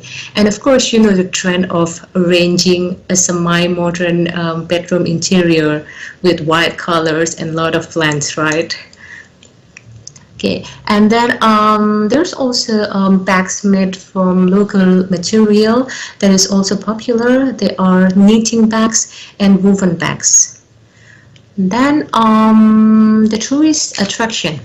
So due the changing trend of traveling to the pandemic as well, rural tourism through climbing, paragliding, diving, and so on began to emerge. So many of the tourism attraction and activities, they are initiated by the community.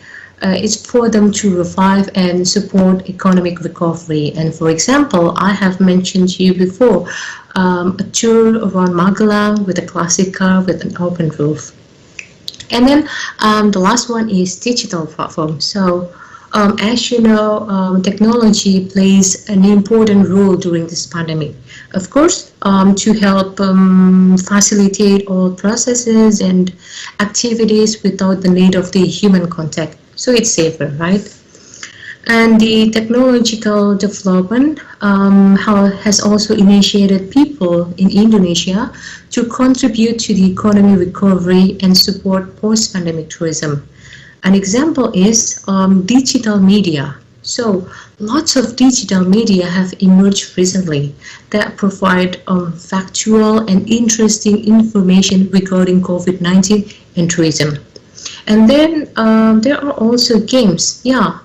So I just heard about a game made by Indonesian students to promote SMEs and tourism. The name of the game is Pitrado, if I'm not mistaken. So you can just search it online.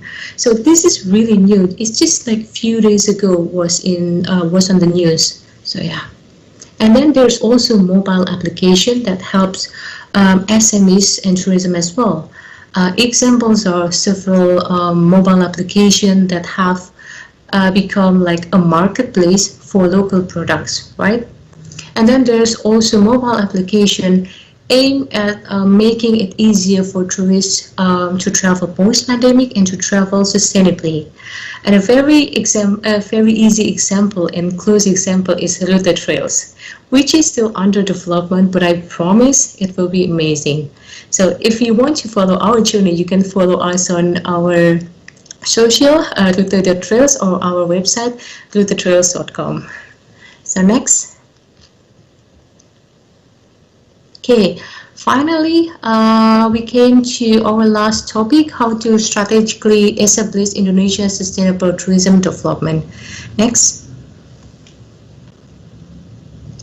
Thank you.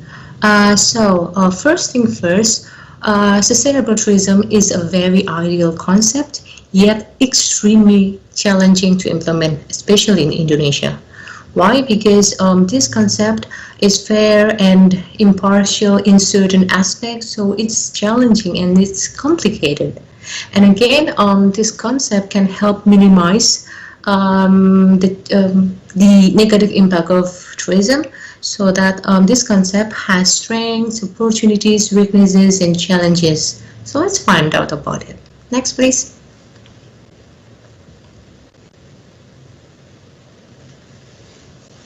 Okay, so the internal strength emerged from the government, which started to support this concept and made policies by implementing sustainability concept.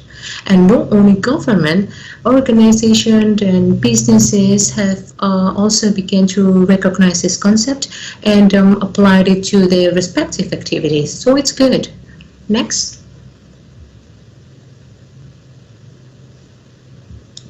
Okay, for the opportunities, as you know, tourism provides negative impacts such as contribute to climate change, destruction of nature and habitat loss, social change, heritage destruction, and cultural commodification, economy leakage, and many others. And sustainable tourism development has the opportunity to minimize the negative impact of tourism. And in addition, this concept can also drive the economy and domestic tourism post-pandemic. Next.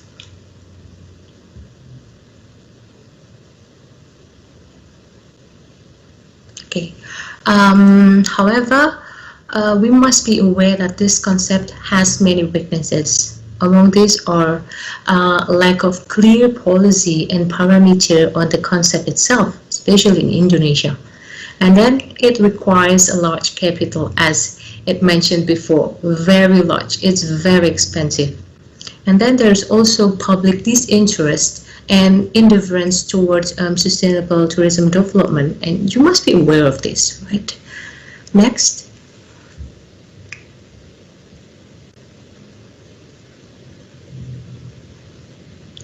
Okay, so the thing that become challenge or that profit is still the main goal of tourism.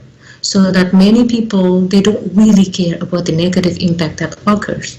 And to change this perspective is a very big challenge because, as I said before, educating and changing people's perspective and behavior is very hard. I'll give you an example. It's like changing hair color, which is quite popular lately, right? So hair cannot be dyed to other color and have nice color as expected right away, or as easy as we want, sorry. No, so we have to bleach it first, and then we have to bleach it for several times, for a long time, and then color it, and then finally we have the desired color. And likewise with human thought and behavior, it cannot change immediately. So it must be gradual, slow, and it takes a long time and big energy. And then the other challenge is the uncertain length of the pandemic. Those causing the extension of lockdown and travel restriction. So it is difficult and tricky, very tricky, to establish a sustainable tourism development in this difficult time. So yeah, and after we got to know the strength, opportunities, weaknesses and challenges of sustainable tourism development in Indonesia we will now discuss what strategies can be done to establish this concept.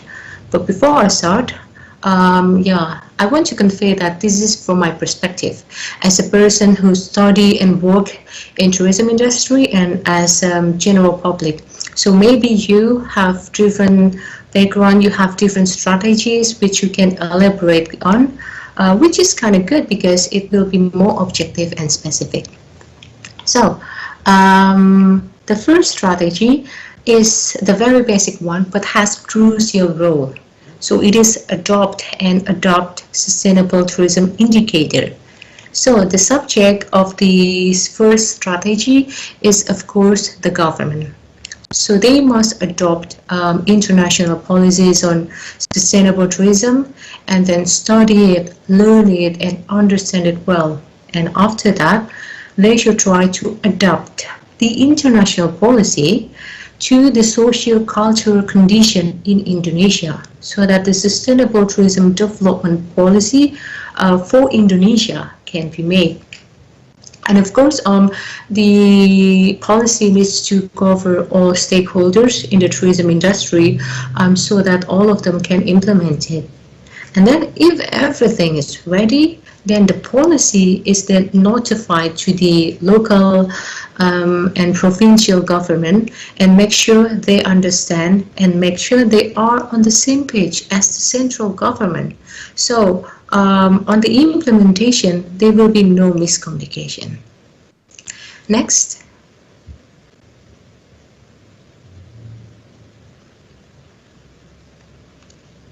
Okay, thank you. So the second strategy is change of mindset.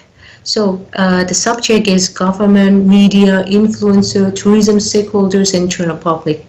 And as I mentioned before, one of the biggest challenges in implementing sustainable tourism is educating and changing the mindset and behavior of the public and all of these tourism stakeholders. So what needs to be done after the policy developed is to raise awareness at all levels. So we need to do like a clear and massive publication to educate people. And then we can also invite influencer as a spokesperson to invite people to open their mindset about the importance of sustainable tourism and what benefits will be gained from applying this concept. In that way, the implementation process will able to run well because everyone is in the same page, right? To create tourism which is committed to causing no harm to the environment and to the people as well, while still improving the economy. Next.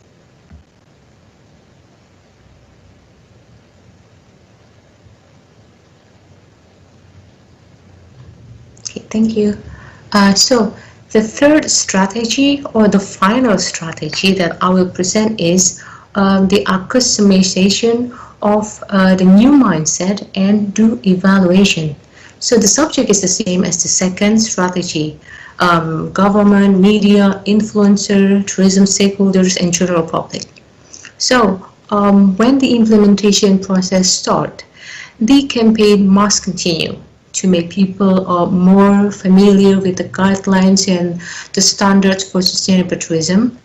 Because for a country with people who have never applied this concept before, it will still feel strange for a while. So this is very important to do.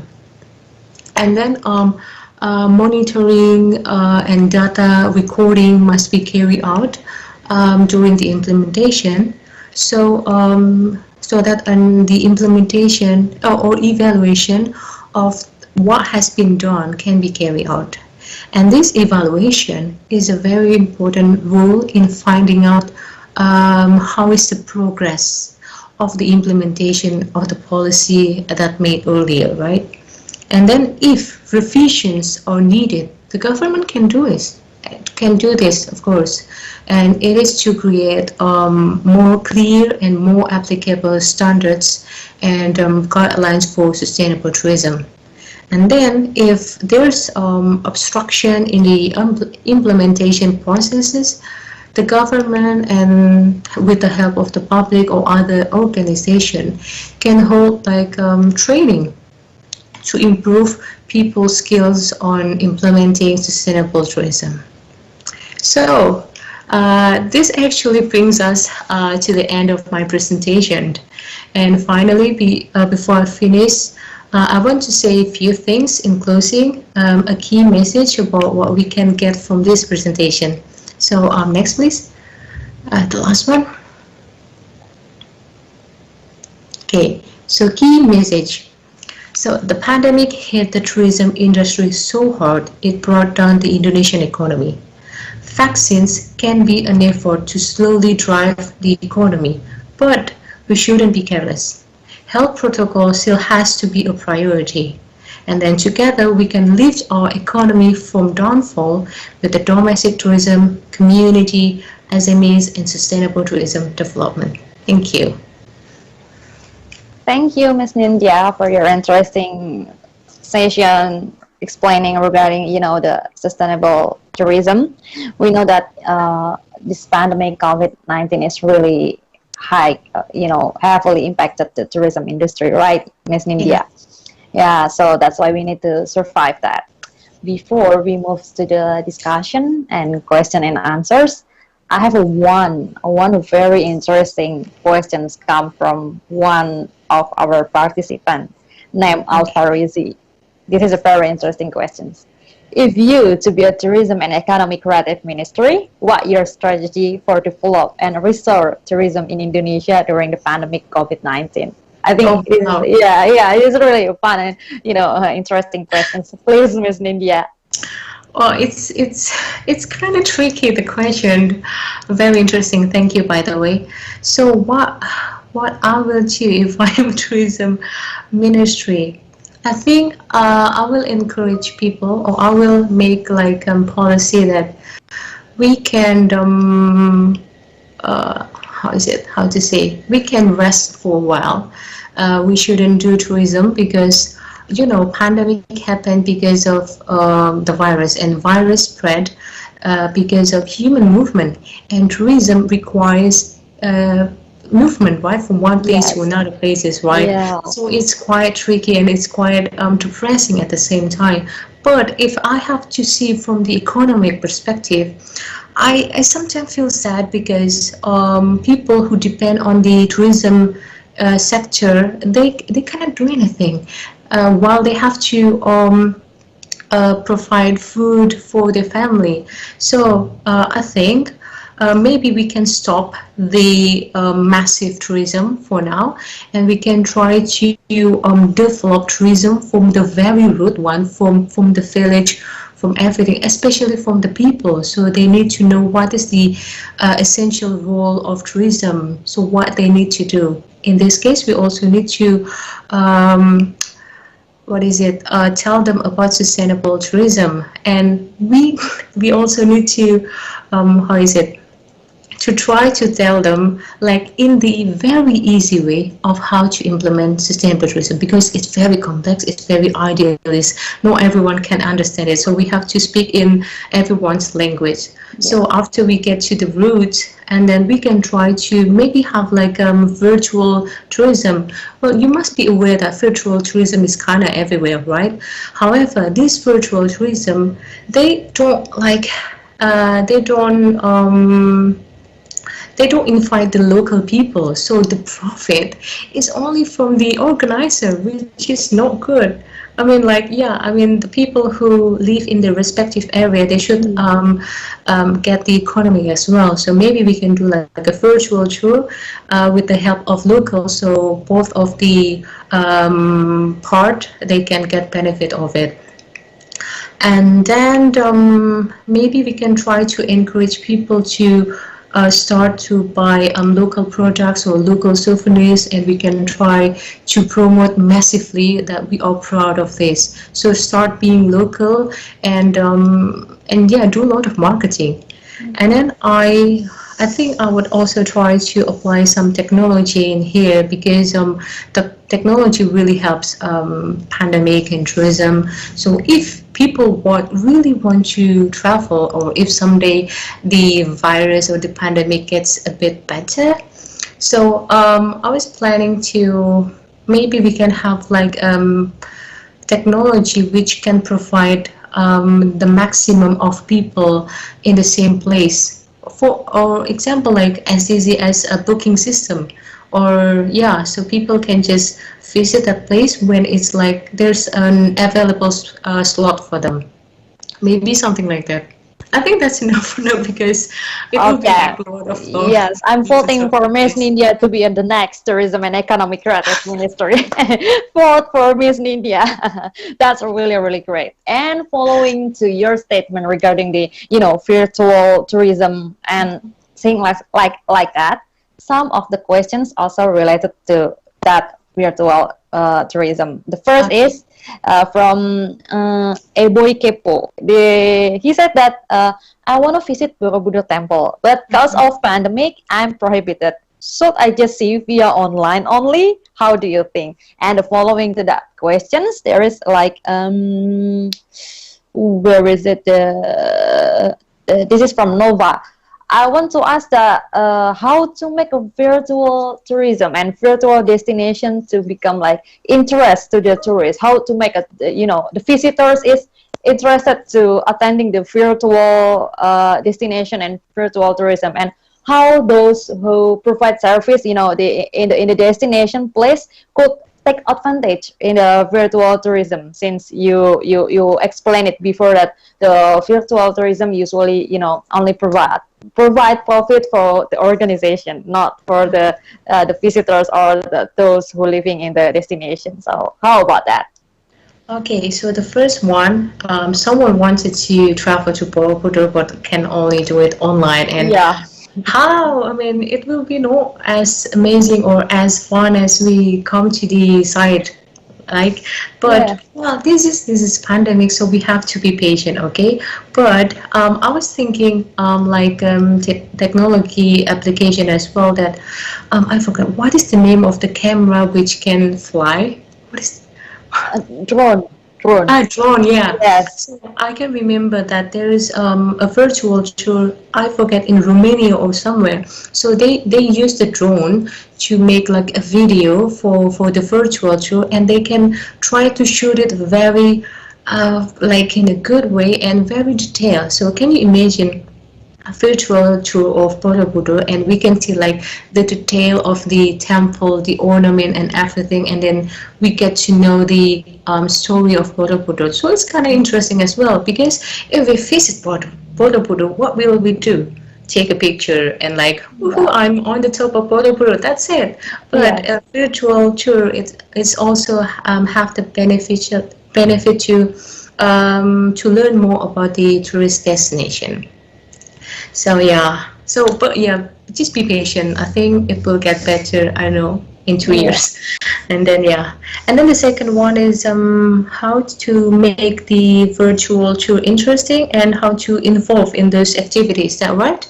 Yes, that's right. Okay, so how to make it interesting? It's quite tricky because I think everyone has their own creativity on making this kind of tour. And one of the things that I already mentioned before, we can use some drones or anything, so we can make it more attractive or more interesting. And how to involve, I think it's as easy as what do we want to develop.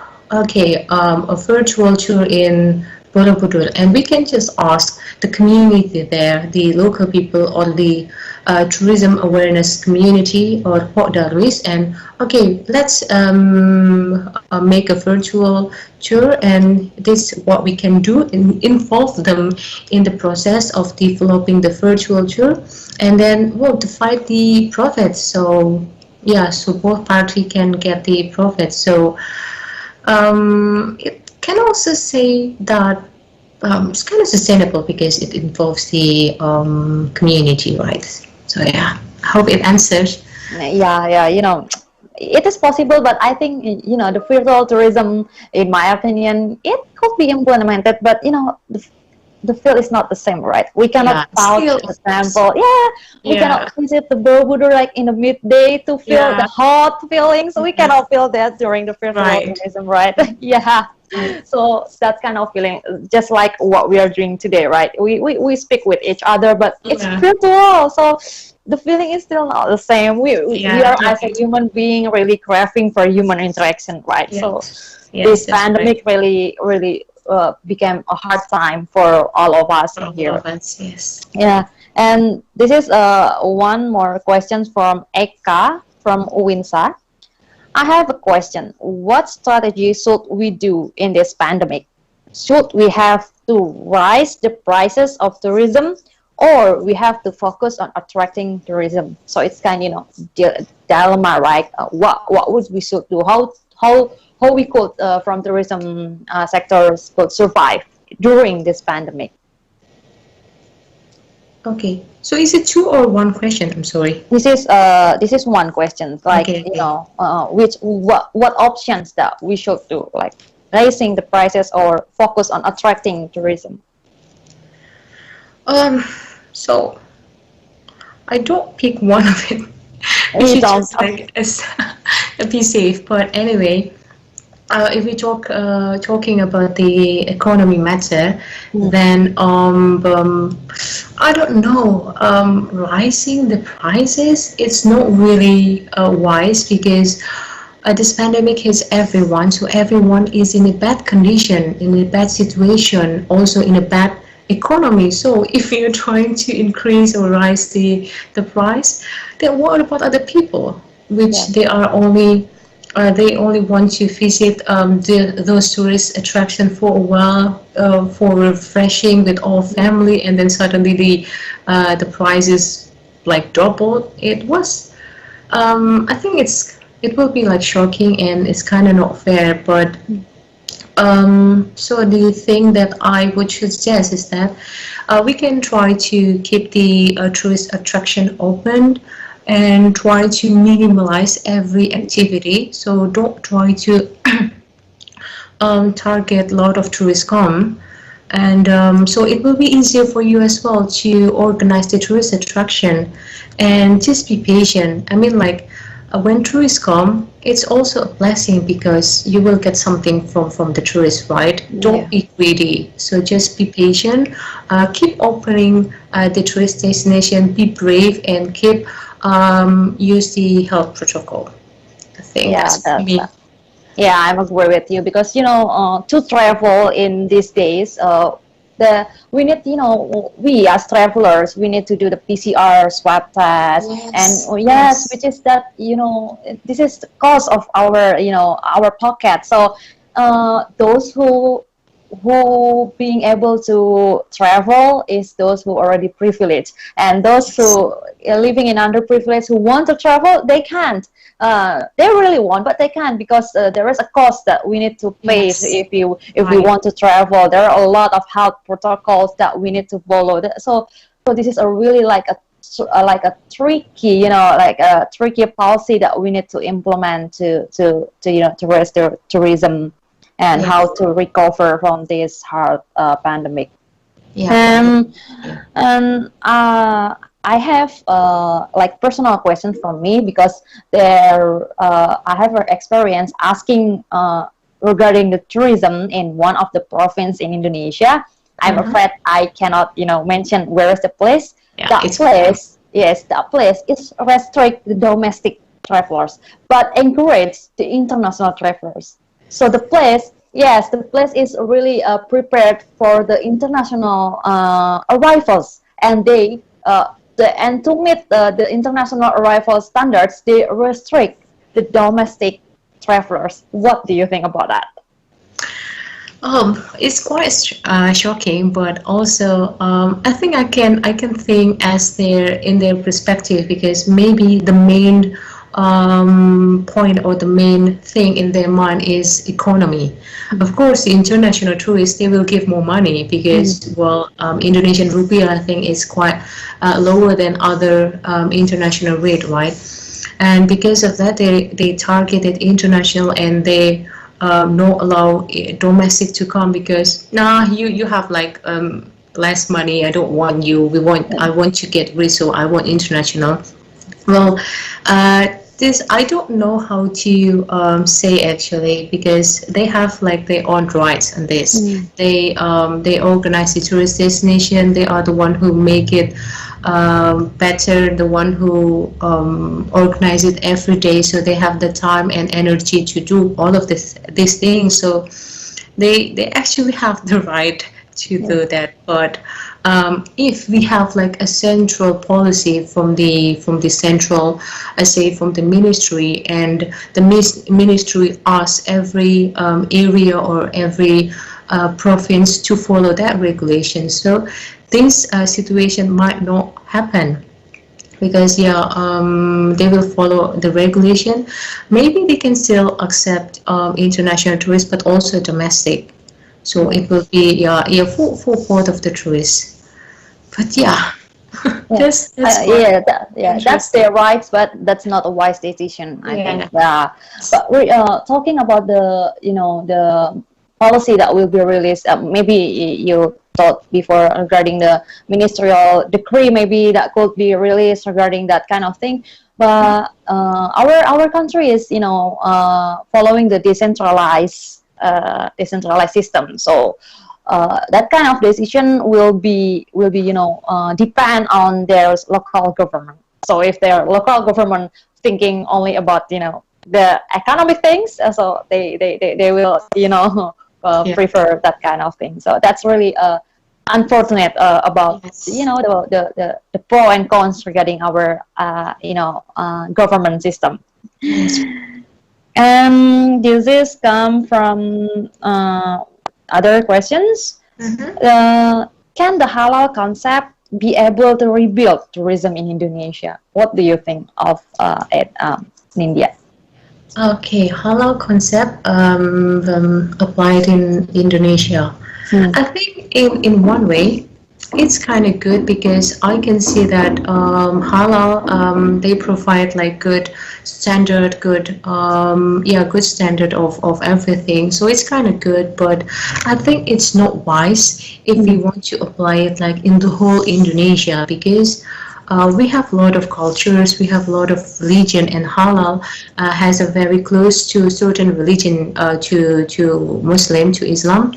So and we have to tolerate other culture and other religion as well. So if we want to apply halal concept, we can apply it in a certain region.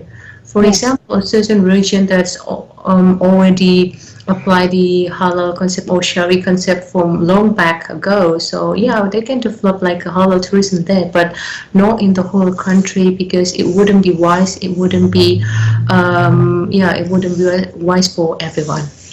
Yes, I'm totally agree with you, because we are like full of diversity, right? So we cannot just forcing one, just because they are a majority, because we couldn't just forcing that kind of things. We also thinking about the minority that also living in Indonesia, because we should respect the diversity. Yes, I'm really agree with you, Miss Nindya. And this come from one of the person who maybe he or she is have interesting to following to pursue the degree in tourism. The question is the tourism sector still good for being our job, like tour guide or etc.? Because the pandemic seems like never end.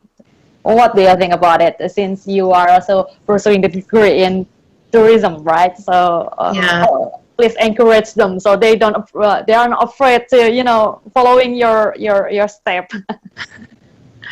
Okay, so if I have to say frankly, if this is really your passion to work in the tourism industry, I think you need to be patient for a while, because the industry is not well right now, and nothing we can do. Or if you have like a specific things to do which can be applied now, it's fine, you can do it. But for now, I think you can try to be productive in other sector, in other aspect, while waiting for the tourism sector. And while waiting, you can also try to make a strategy, make a plan, for you to implement when the sector is ready again. So it doesn't mean that I not encourage you to not go with passion in tourism, but we have to be realistic in this. So you can try other things and then get back to tourism after it's safe. So so there is also always came a surprise for every decision. So it is what it is. So here another questions that arise from Danish Maheswari. Hi, I would like to ask, do you think education plays an important role in creating competent human resources in the tourism sector that could keep up with the development of technology? Since we are during this pandemic, we relied everything to the technology, like like shopping online, virtual tourism. So, do you think the education plays an important role to could able to running that kind of things? Okay. Thank you. So as I already mentioned in my presentation, like giving knowledge and try to educate other people about the importance of sustainable tourism is very important. So education plays a big role in this pandemic situation as well, and even like education people who work in the education sector, they are trying their best to educate people online. So I can remember that there is a friend of mine, they're trying to translate, kind of like translate the academic language or academic word of sustainability into a language or a word that is easy for a lot of people to understand. So this is quite tricky, because if people don't really know about how to educate people or how to communicate something to people, they don't know how to do it. So education is very important in here. So any one of you who are in the education, go. So you have like a big role in this, and everyone also depend on you to educate people, so we can learn more about everything, so the situation get better. Yes, that's right. Thank you for your answers, Miss Nindya. And we come to our end session, I think, because the committee is just remind me that the time is running out. So I would like to give a brief summary from both speakers today regarding the sustainable tourism. From both presentation, we know that the pandemic of COVID-19 is really, impacted hard in every sectors. And today we are particularly talking about how pandemic really affected the tourism industry in the world and in Indonesia. And it's on from, there is like a decreasing international arrival by around 72% globally, and the decreasing of the revenue for revenue loss around billion and trillion dollars, and the increasing of unemployment because of the pandemic 19. And to recover from that, we particularly from the tourism industry facing like a few challenges. Like first is the lack of knowledge of not only the industry, but also we people as general, government, and other related stakeholders regarding what is sustainable tourism is, how to implement sustainable tourism. That's lack of knowledge, and we need to raising the awareness regarding the sustainable tourism. And the second challenges is the high prices that we need to take regarding to implement the sustainable tourism. Yes, after we learning about this is good to implement this kind of sustainable tourism, but unfortunately still there is a high price to implement this method in Indonesia. And the other challenge is the restriction policy, just like we've been discussing before, that how we could travel to the other place if there is a restriction policy in our country, not only in our country, maybe from another country. But in our country, since the COVID-19 pandemic is still going on and on, we have the restriction policy. So that's kind of dilemma.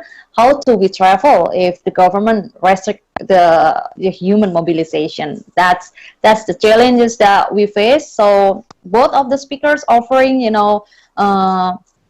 some of the how we could achieve the sustainable tourism, how we could recover from this suffering. And first of all is adaptation. We have to adapt. We know that since the pandemic COVID-19 is a wake-up call for all of us, we need to adapt. We have a new trend that was being told from our first speakers, like we tend to choose the outdoor experiences because the outdoor experiences have a good air circulation, so it will prevent us from the spreading the virus. And then the new trend and new strategy that being explained from our second speakers is regarding the staycation. That we are as young people is really enjoy the staycation, work from hotel, not work from home, but work from hotel by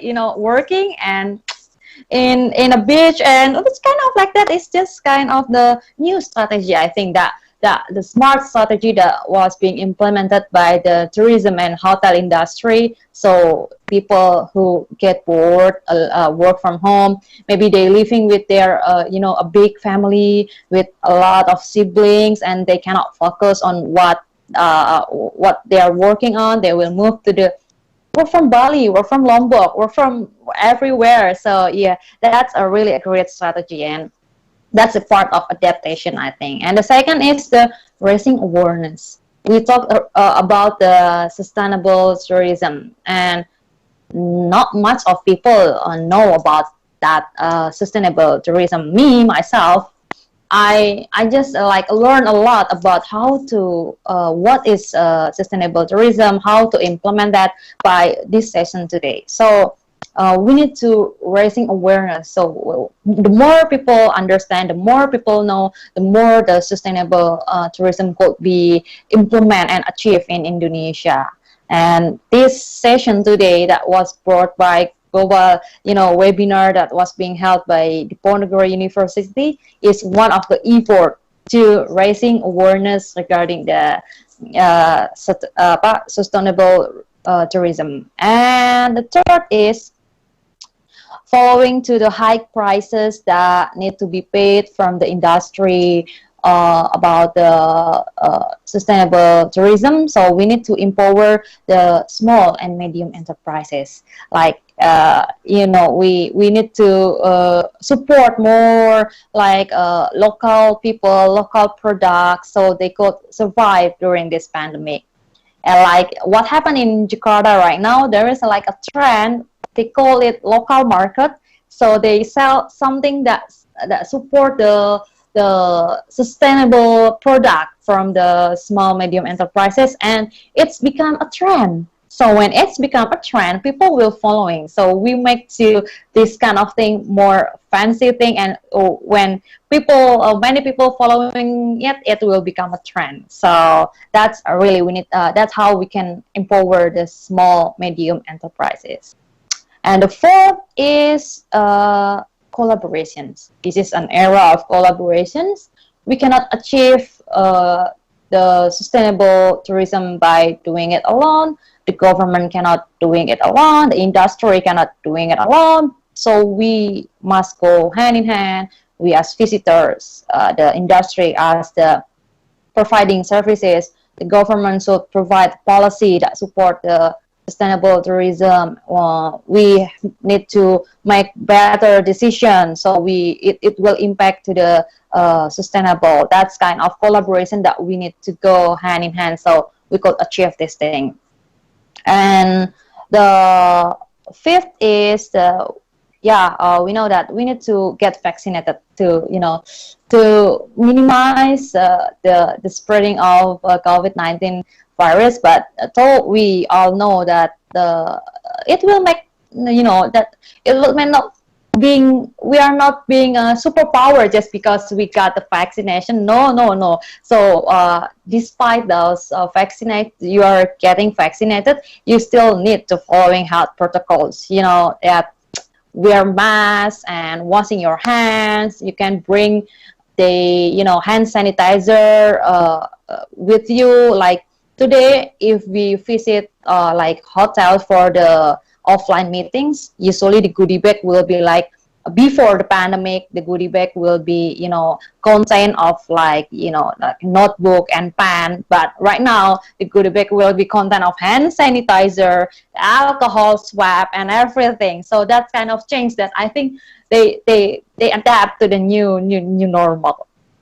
And the last but not least is the how the young people could be, the agent of change. The we know that most of the demographic rates in Indonesia is from the young people. That our decision matters. Our decision create the market demand. If we decide to choose only the sustainable products, then the industry will also giving the sustainable products. Since we are the consumer, so we creating demand.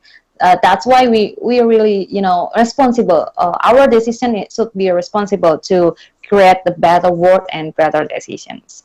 That's I think more or less about the session today regarding how to recovering economic development by restarting global tourism.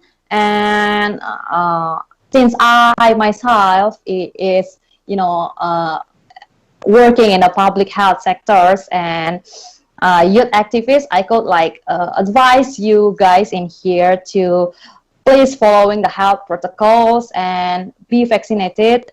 Even though that we know that it doesn't make us superpower and 100% prevent us, but at least that's an effort that we could make for to be able to speed recover from this pandemic situation. And I really hope that we could really soon pass this hard time, this pandemic 19, so we can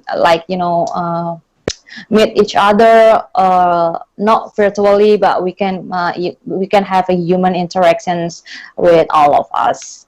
And that's going to be our session end for today's webinar. And now I'm going to giving certificate to Miss Nindya. Please, committee.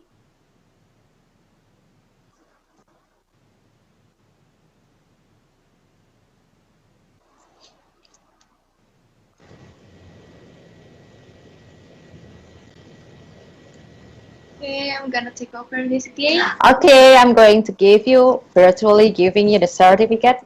I will accept it. Thank you. Okay, thank you, Miss India. And please, committee, like the previous, we can have the photo session. Okay, thank you for the opportunity. So we're gonna take the photos. Please ready yourself. Okay, 1, 2, 3. Once again. 1, 2, 3. Let's get for the participant. So once again, let's take the photos again. 1, 2, 3. Okay, once again, we take for one more time. 1, 2, 3. Okay, thank you. Okay, thank you, committee. So the next section will be I will give back to the master of ceremony, since my job is done in here, and we have a very wonderful discussion and wonderful session with our two speakers, Miss Wiwi and Miss Nindya. And I hope all of the participants in here could get the really valuable knowledge that have been shared by these two wonderful persons. And thank you for having me. So that's enough for me. I'm over to you, Master of Ceremony. Thank you.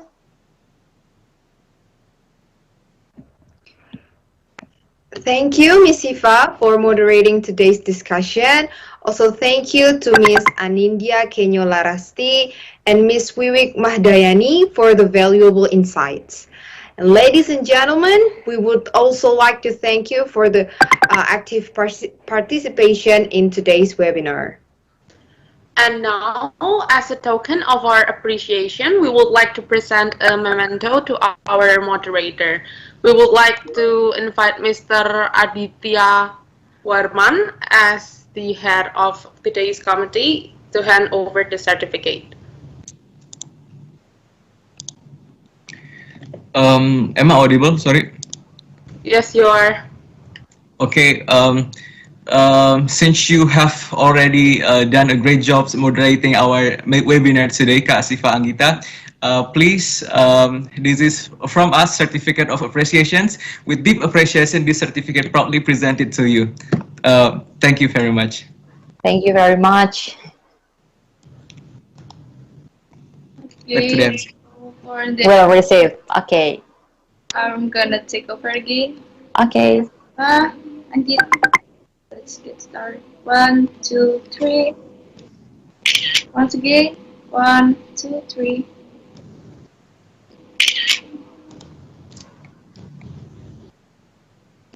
Okay, thank you very much for the certification.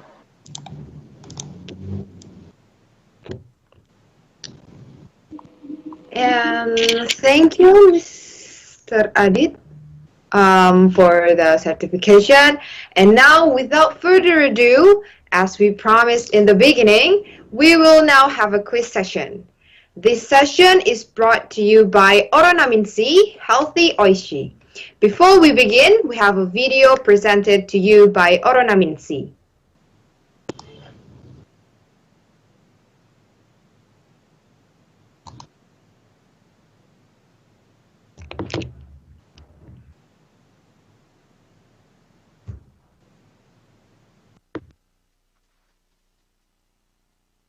Otsuka.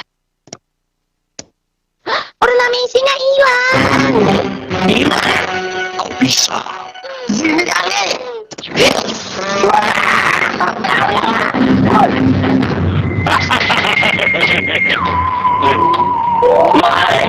Ini madunya.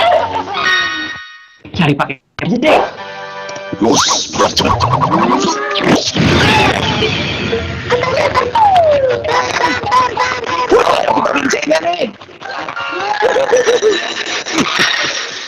Non Sri, bantuin dong.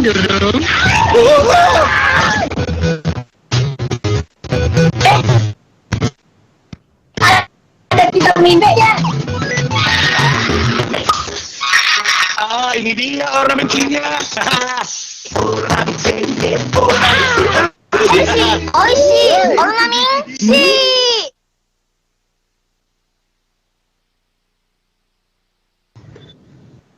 Okay, thank you so much to Oronaminsi for sponsoring us today. And now, as we have promised, we will have a quiz session presented to you by Oronaminsi. So, first off, let me read some of the rules for the game. So, we will be reading the questions, me and my partner Maura, and then we will count down from 3 to 1, and you can drop your answers in the comment section or in the chat room, depending on where you're joining us from. And then our committee will choose the winners and let us know. Okay. Okay, and without further ado, let's go ahead our first question.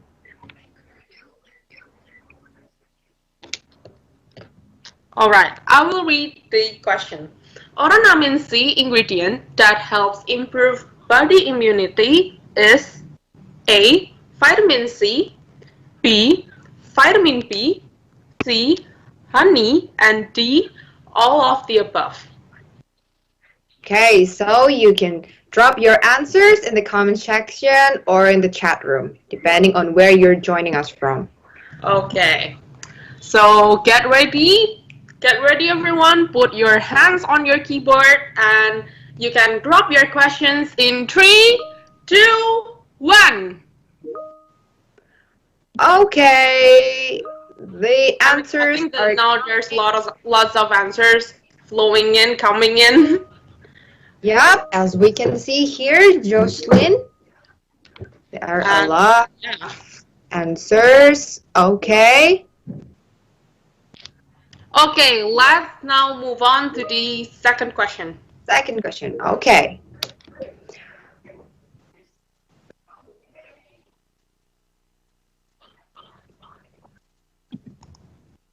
The second question. Next slide, please.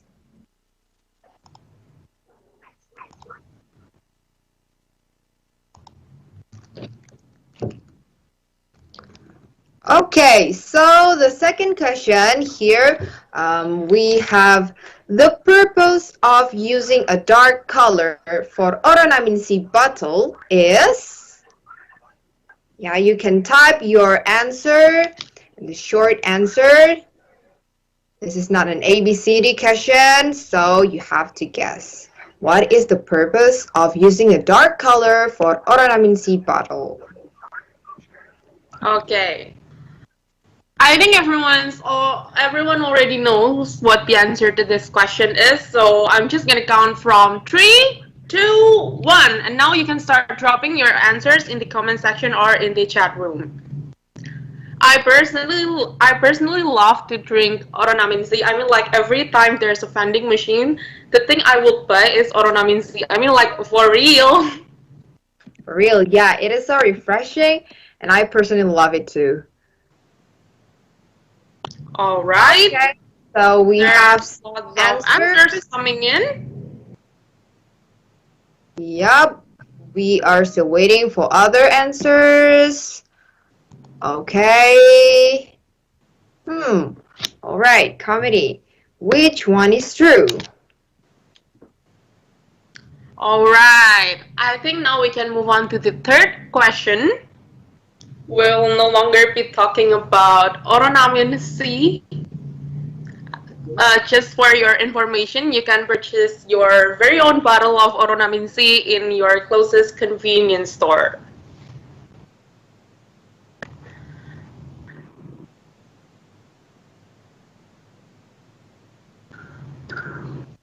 And yes, the answer is to protect the vitamin contents from direct sunlight.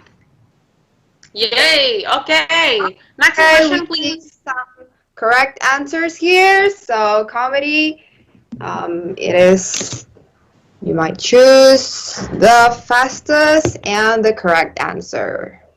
All right. Now, for the third question, okay, I will read it.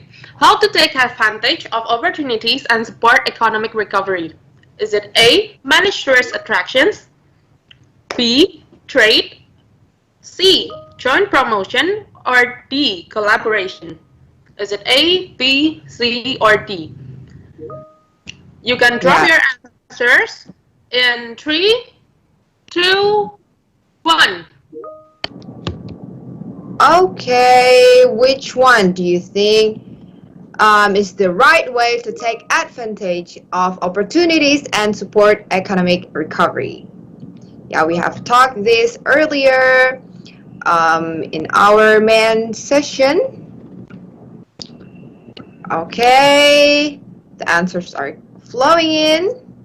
Yo, there's lots of correct answers, I see.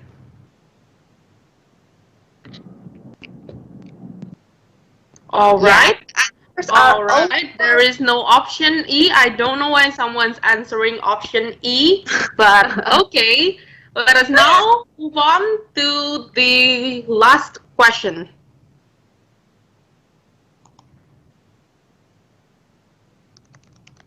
Okay, the next question we have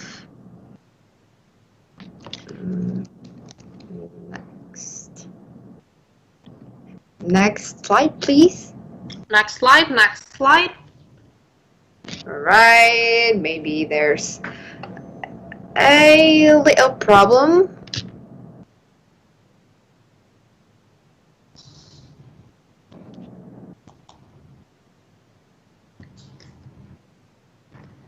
Next question. Next okay, question. We're still waiting. Yeah. Maybe because we're in the pandemic, so we have to do everything online, and online means that we have to cooperate with the technical issues and the connection, right, Jocelyn? Yes, especially now that we have like hundreds and hundreds of participants coming in, so it's no wonder that the connection is a little slower. Yeah, exactly. That is... Alright, still waiting. Alright, we're still waiting. While we're waiting, why don't we share what we got from the sessions before? Would you like to share, Maura? Okay, maybe you can start first, Jocelyn. Alright, I personally loved the second session because it's like, we were talking about, I don't know how to put it in words, but it's just like the environmental concerns and everything else. It's just something that I've always been concerned about. That's why the second session seems to speak to me a little more, and I just really appreciate it. Yeah, exactly. We need to be able to adapt with the conditions, as well as to do better in the tourism section. We have a lot of advantage and disadvantage, and we have to learn how to make it work, take a lot of advantages from it. All right. I think today's webinar is just so very insightful and very, I don't know, this is just an opportunity I really am grateful that I have.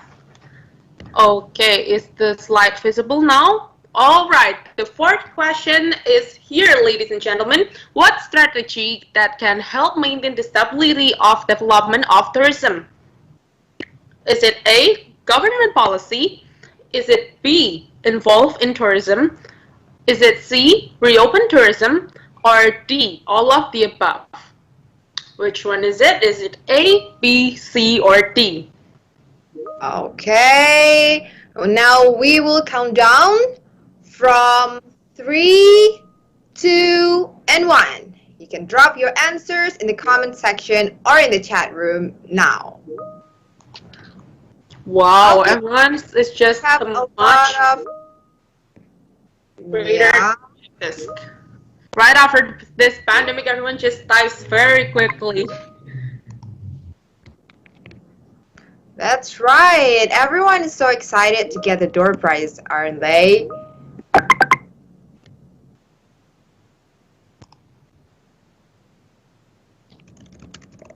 All right. I think we have our winners list.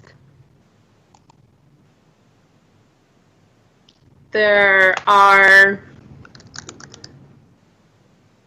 wow, there's kind of lots of winners, but like, okay, we're waiting for further infos. All right, so there will be 4 winners as we have 4 questions. And the winners are, drum rolls please. The winners will be announced in the Instagram of GCW, so make sure later you check our Instagram for further informations. Maybe you are winner, yeah, we don't know.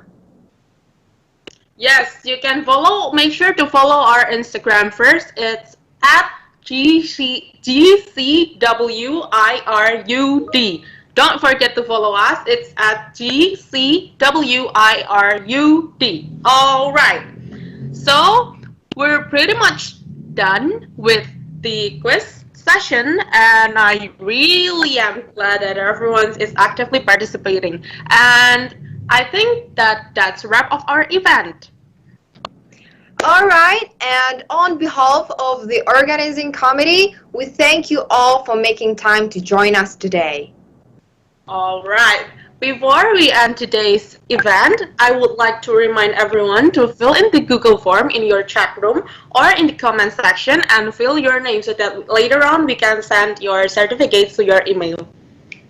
We would also like to again give thanks to our sponsors and media partners that have helped us to make this day possible. We would like to give our thanks to Oranaminsi for sponsoring us today, and we would also like to give our thanks to our media partners. We thank Indonesian Ministry of Tourism and Creative Economy, Sejuta Cita, International Relations Students Association of Diponegoro University, Forum Komunikasi Mahasiswa Hubungan Internasional Indonesia, Event Campus, and Event Banget. Yes, and we would also like to thank International Relations Students Update, LPM Opini, Agreta Institute Indonesia, Empowered Youth Assembly MUN, Diponegoro MUN Society, People Journal, and Webinar Gratis for being our media partners. We would also like to thank our distinguished participants as well who had participated in this webinar. Don't forget to fill in the link for the free e-certificate. And we have more than 1,000 participants coming from various countries such as Timor-Leste, Malaysia, Philippines, Myanmar, Pakistan, even Egypt, and many more. It has been our pleasure to host this event, and we look forward to see you on our next event. I wish you all a pleasant day, and see you next time. See you next time. Thank you, everyone, for coming to our event. See you next time, because I think it's gonna be really, really soon. Thank you. Bye-bye. Thank you, guys, Siva.